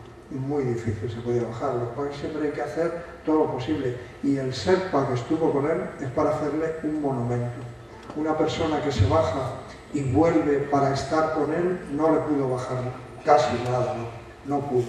Ya te digo que es diagonal, y en una diagonal a una persona que no se vale por sí mismo es imposible bajar. Había que haber colocado una enorme cuerda muy fuerte y ahí descolgarle, si no había camilla, por lo menos atarle y del pecho y de las piernas y descolgarle con una cuerda, por eso, como si fuese una tirolina, pero no se puede. Y no es cierto que la gente no puede. Allá arriba no se puede hacer esas cosas. Y además mucha gente, como mi amigo el del G2, pues elige su destino, ¿sabes? Y como le dijeron la gente que había ahora en el Casejuga. Yo me bajé, me ha dado la razón que ha habido 5 muertos. Me pareció mucho más peligroso el momento que me bajé de la Annapurna, muchísimo más peligroso. Yo de esta montaña no me he bajado con ningún miedo para nada y estoy deseando volver. Sin embargo, de la Annapurna, sí, murió un polaco allí y no tuvo mucha trascendencia aquello. Aquí, como ha habido 5 muertos, a lo que fue que listo era Carlos Soria y tal y cual. En el otro sitio no tanto. Dice, este se ha bajado. Pero hay gente que puede hacer lo que le parezca, y este amigo que estaba en Pakistán y murió en el Gazetun 2, pues no hacía nada más que decir que él iba a darlo todo en aquella montaña, que no sé qué, con un polaco que son más zumbaos y más fuerte que la leche, y el polaco dice yo me bajo, y el otro dice sube para arriba. ¿Qué vas a hacer? ¿Ir detrás de él también? ¿A darle unos azotes y bajarle? Es muy complicado eso. Uno tiene que ser muy independiente y contar con eso, con que no te van a ayudar. Y si no te encuentras bien, date la vuelta. Hay que tener la cabeza muy despejada y verlo muy claro para que... Porque luego desde aquí, hombre, ¿cómo no han subido? No sabes lo que es estar a 7.000 y a 8.000 metros como para ir a por nadie. allí no está, el cuerpo humano no está preparado para vivir, hay que estar el menos tiempo posible. Por eso yo me bajé, porque llevaba mucho tiempo allá arriba y la bajada iba a ser muy complicada, porque no había cuerda durante mucho rato. Pero claro, hay gente, los coreanos, por ejemplo, los coreanos, que son bastante kamikazes. Pero bueno, es un poco triste esto, pero es la realidad. Carlos. ¿Dónde? Sí. Otra preguntilla ya.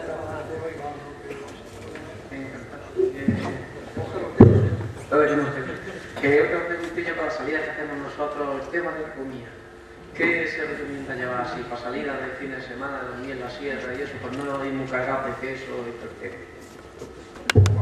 Eso de la comida es a gusto, ya saben, la gente, mucha gente, no sé si has visto tú algún vídeo del Cachejunga, que yo estoy comiendo lentejas a 6.000 y pico metros y es una prueba que hago para saber si estoy bien aclimatado. Si soy capaz de comer lentejas a 6.000 metros, pues estoy bien aclimatado. No, lo de la comida, ya saben que la gente, hay mucha gente que va al campo solo a comer. Deja pronto el coche y dice, aquí en el campo que se te abre el apetito y se pone ciego, ¿no? Pero no, está bien, hay que llevar lo que te guste. Y lo mismo en las montañas bajas, pues bueno, es más sencillo, cualquier cosa, cosas hechas de casa, pues ideal, si tienes a alguien que te haga una buena tortilla, es una maravilla. Y si no, pues, y eso de las barritas energéticas, pues está bien, pero está bien para algunos sitios, para otros es mejor casi el salchichón, como tú dices, pero lo importante es beber bastante, en la montaña beber, vamos, cuando sudas, que normalmente sudas en la montaña. Y en la montaña, pues, si vas a hacer una salida de un día con una noche solo, pues te puedes llevar comida hecha de tu casa tranquilamente, y si no, pues fiambre, queso. El queso se come muy bien, en la altura a mí se me da muy bien como cecina, jamón, de cosas así un poco más fuertes, y quesitos del caserío, que normalmente no los como abajo ni de coña, pero allá arriba me apetece.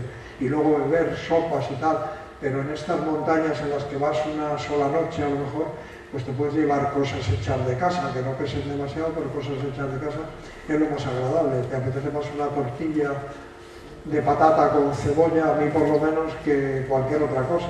Y bueno, lo ideal es llevar lo que te guste, lo mismo allí que en la altitud, cosas que sabes que vas a comer y que te apetece en ese momento. Cuando estás cansado hay veces que tienes menos hambre, por eso es importante llevar cosas que verdaderamente que sabes que te gustan. Y la tortilla de patatas es increíble. ¿Más por ahí?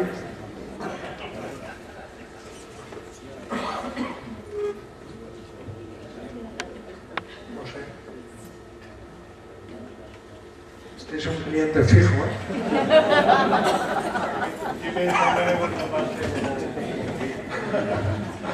Vale, como has comentado, ¿cuál es tu próximo objetivo? Voy a ir al Sisapamma ahora, en China. El Sisapamma tiene 2 cumbres. Yo el año 2005 subí a la cumbre central y la principal es la cumbre que vale y tal. Y bueno, otoño no me apetece mucho ir al Dhaulagiri porque es muy peligroso. Prefiero ir en primavera. Al Sisapamma no importa porque está en Tíbet y normalmente el monzón llega un poco menos. Luego todo eso es relativo.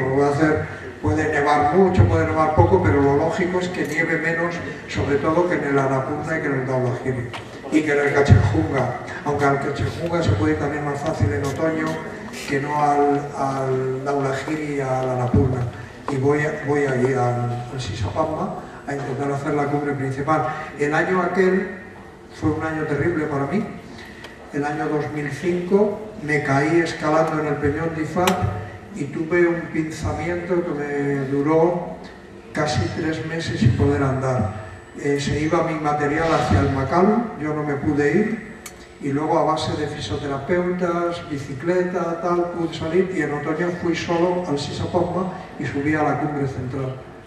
Pero me costó mucho trabajo. Además, me había pasado en el oído, tenía síndrome de Meniere, que esos son unos mareos que te dan, que te pueden morir. tenía de todo y al final subí a la cumbre central y ahora voy a ver si consigo subir a la principal, no lo sé si podrá ser, vamos a ver si tenemos un poquito de suerte ya de una vez y podemos llegar allá arriba. Os lo contaré más adelante cuando venga otra vez por aquí. Y luego en primavera seguramente, si sigo igual, si sigo en condiciones, pues iré al Cachenjunga. Lo que pasa es que voy con 75 años y a mí no me importa, pero suena fatal, ¿no? Que voy con 75 años. Pues algo vamos a hacer. Es lo que hay.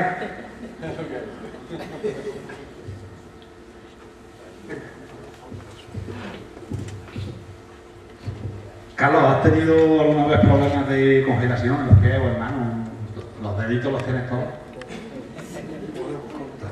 No he tenido ningún problema, solo me rompí la pierna izquierda hace muchos años esquiando, el año 70 y el 71 ya subía al McKinley con esquís, o sea que, pero a pesar de todo esta pierna, todo mi lado izquierdo funciona fatal, el derecho todavía funciona, pero el izquierdo funciona fatal y la pierna me da muchos problemas. Ahora tengo un dolor aquí de menisco que el lunes me voy a hacer una radiografía, pero no me pienso operar de ninguna manera. Diga lo que diga, si no, no voy a ver a ningún traumatólogo, solo a fisioterapeutas y al entrenador para fortalecer la pierna, pero no, ahora no me opero porque sería horrible, ¿no? Digo yo, no sé que me digan, no, te va a quedar cojo mañana, ¿no? Entonces ya veríamos, pero si no, no. Pero tengo ese problema, pero nunca ni me han tenido que rescatar, ni he tenido congelaciones, ni nada parecido. Algún susto que otro, pero nada más.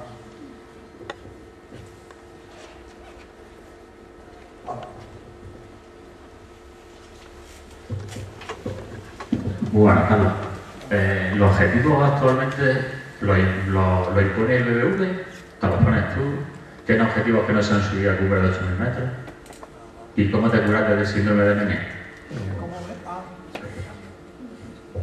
Bueno, el objetivo le pongo yo, el BBVA no, está encantado conmigo de momento, con mi manera de ser.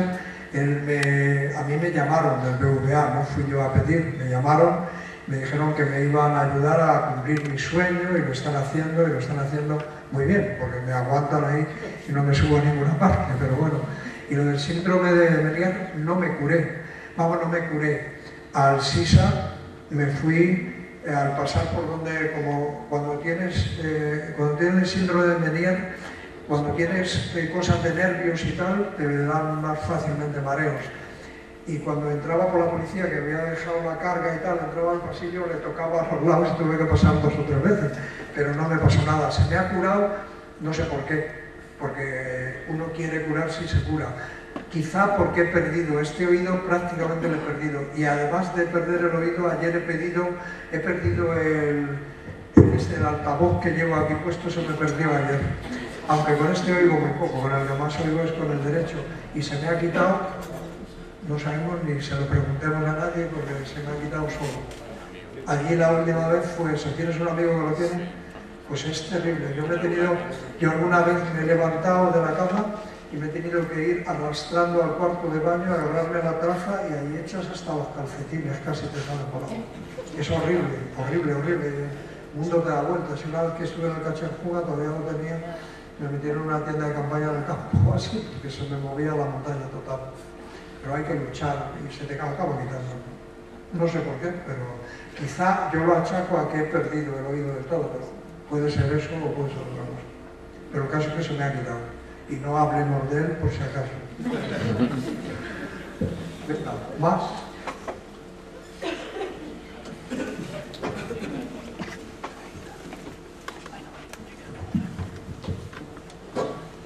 Carlos, para ti, ¿cuáles han sido las claves de resistencia mental? En los momentos más duros, ¿qué es lo que más te ayudó para resistir y para soportar las dificultades? En los momentos más duros que he vivido en la montaña ha sido en el Annapurna, por el peligro. A mí lo demás no me asusta, pero el peligro de las avalanchas sí, porque es una cosa que tú no puedes controlar prácticamente. Pero no he tenido ningún momento. Bueno, pues la decisión del K2, de bajar a pesar de estar cansado hasta el campo 3 y tal, fue una decisión buena, pero me costó trabajo y esfuerzo por muchos sitios me han costado. Ahora bajando de la Annapurna, pues bajaba tocadillo, psicológicamente y físicamente también. Y bueno, pero no he tenido graves problemas, nada más que por eso. Cuando ha habido algún problema de avalanchas, verdaderamente, en el K2 también tuve algún problema de avalanchas. Fui 3 veces, la primera y la segunda no subí, la tercera subí, y tuve en alguna ocasión algún problema de avalanchas. Pero nada más, no he tenido grandes problemas, esa es la realidad. Pero dureza sí, vamos, es lógico, pero para eso estar más preparado, como es lógico.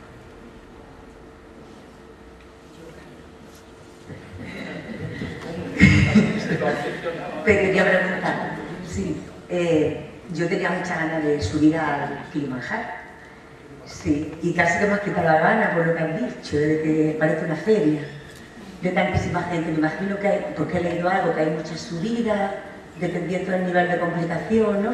Y he visto algunas fotografías de que hay varias rutas diferentes, unas para más fácil y otras para gente más preparada, ¿no? Y qué pasa, que hay muchísima gente que no...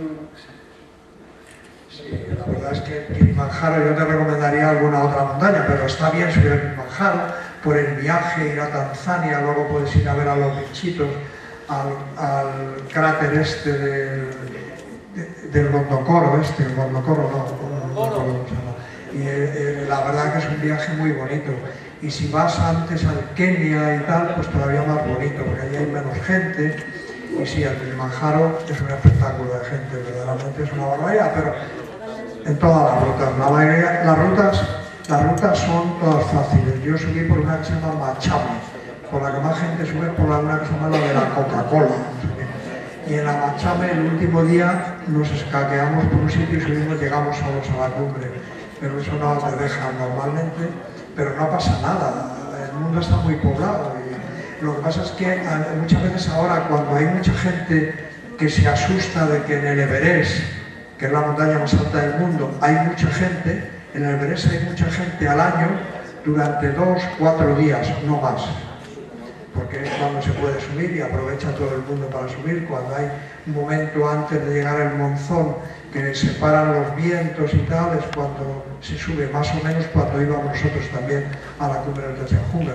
Sin embargo, hay montañas, el Aneto, 2 meses o 3, hay cantidad de gente en el Mont Blanc, durante 2 meses, todos los días hay tanta gente o más que en el Everest. Y en el Kilimanjaro, no durante 2 meses, durante todo el año, está lleno de gente normalmente, pero no pasa nada. Y el viaje, pues merece la pena y tal, tú verás. Sí, yo creo que ahí se puede ir en cualquier mes. Yo fui en el mes de enero y me fue muy bien, no hubo ningún problema. La aclimatación sí es importante para subir. Antes súbete a otro cerro de por allí y tal, si puedes, o estate un día, subes estás allí un día en el campo base hasta que te decidas a subir, porque si no es muy penoso.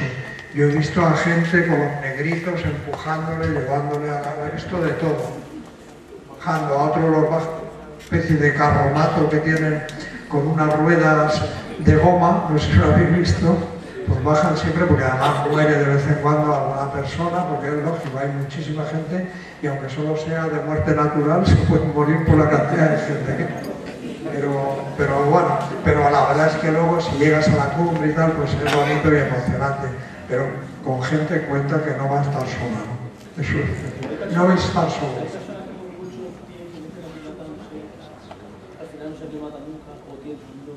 Sí, hay personas que tienen dificultades. ¿Tú estás sospechando? Pues entonces te pasa nada. Lo que tienes es que no sospechar. Es decir, yo estoy fenómeno y no me va a pasar nada. Y me voy a aclimatar y voy a subir, pero como empieces a decir a mí, me parece que eso de la altura la has cagado. Así. Bueno, pues hay que hacer un poco de aclimatación antes, pero sí, hay gente que se le da peor la actitud que a otro. No, porque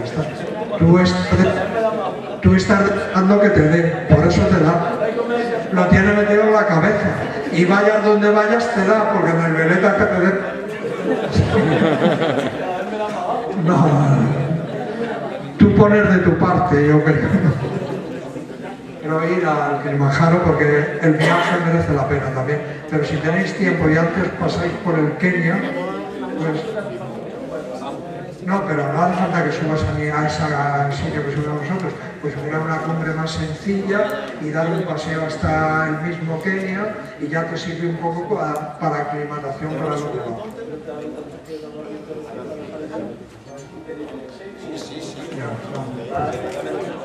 Pues no. Eso sin duda. Estar allí por lo menos pues ir 15 o algún día más si podéis mejor. Y antes subir a otro sitio. Yo recomiendo lo de ir a Kenia primero, luego en autobús llegas a Tanzania y... Sí, pero hay miles de agencias que te roban, porque son terribles. Y las propinas. Lo de las propinas es un atraco a mano armada, lo de las propinas. Y te obligan a darlas. Cuando contratas todo, están las propinas.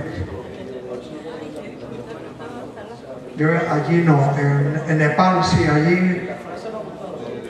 Bueno, Manaslu, eso es una maravilla.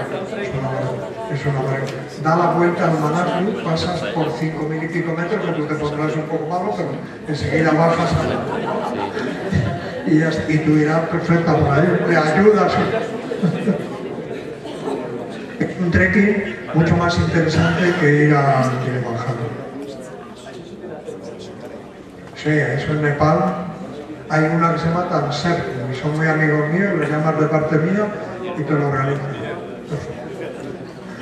Venga, que se os dé bien. Tú no veas con esas ideas, joder. Bueno, venga. Como veis, estoy un poco suelto en esto de hablar con el personal. Ya no hay más, si no hay más, cerramos el kiosco. Muchísimas gracias a todos, muy amable y lo he pasado muy bien con vosotros.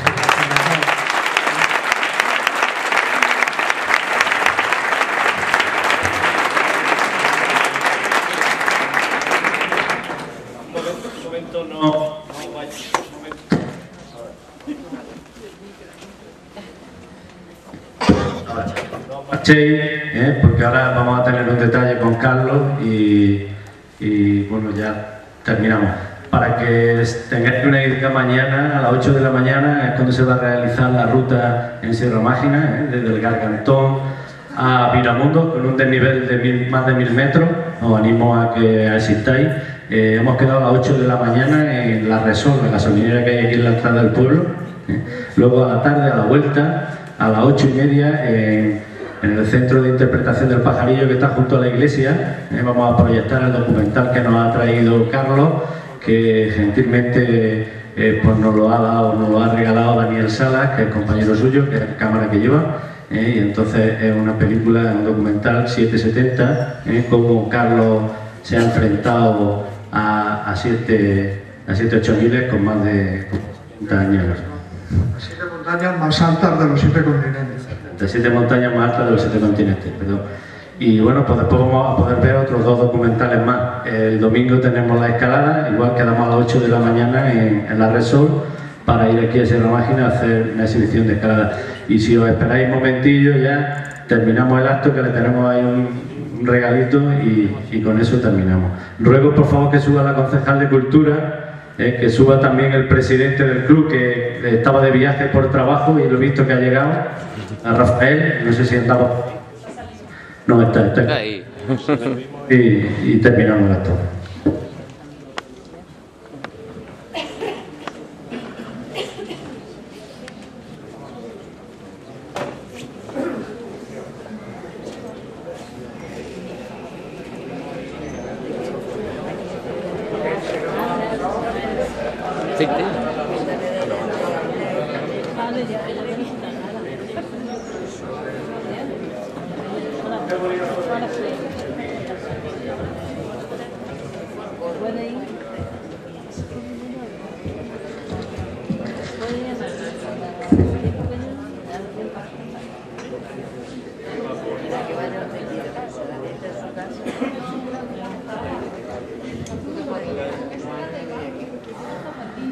Bien, pues el Club de Montaña Amigos de Minamundo, hemos tenido la gran suerte, hemos seguido a través de Facebook en su última gran aventura en el Cachenjunga.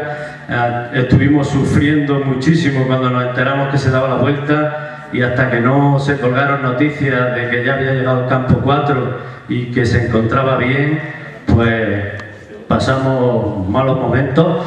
Gracias a Dios lo hemos podido tener aquí con nosotros, y lo que sí queremos es hacer los socios honoríficos, honorarios de nuestro club, y simplemente sus datos ya los hemos puesto nosotros. Simplemente le vamos a pedir que ponga la fecha de hoy como fecha de ingreso de Carlos Soria en el Club de Montaña Amigos de Minamundo de Huelma.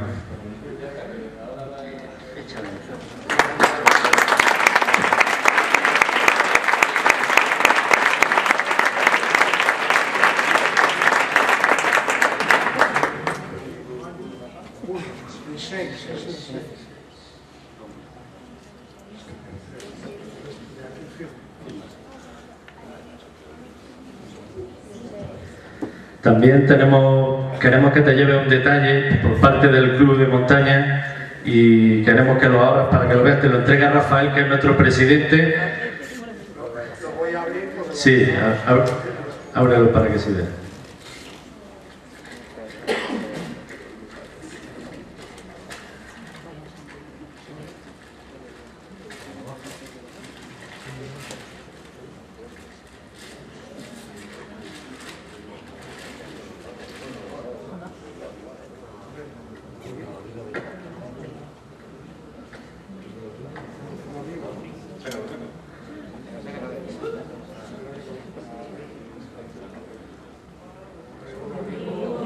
Un libro para que siempre te acuerdes de nosotros.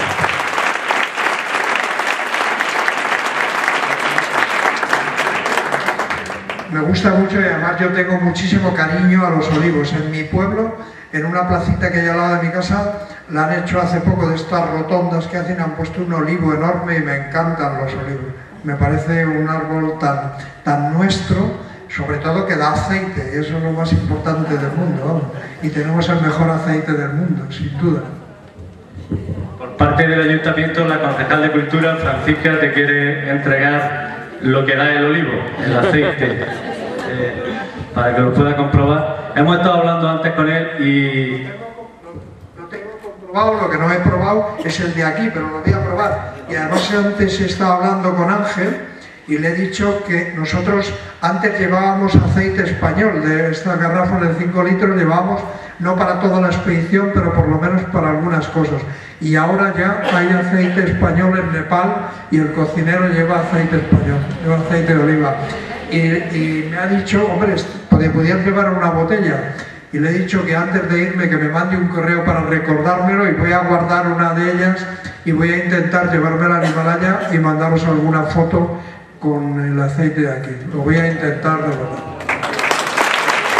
Muchas gracias. Me encanta. También está muy bueno el vino, pero me gusta más que me regalen aceite que vino. Muchas gracias.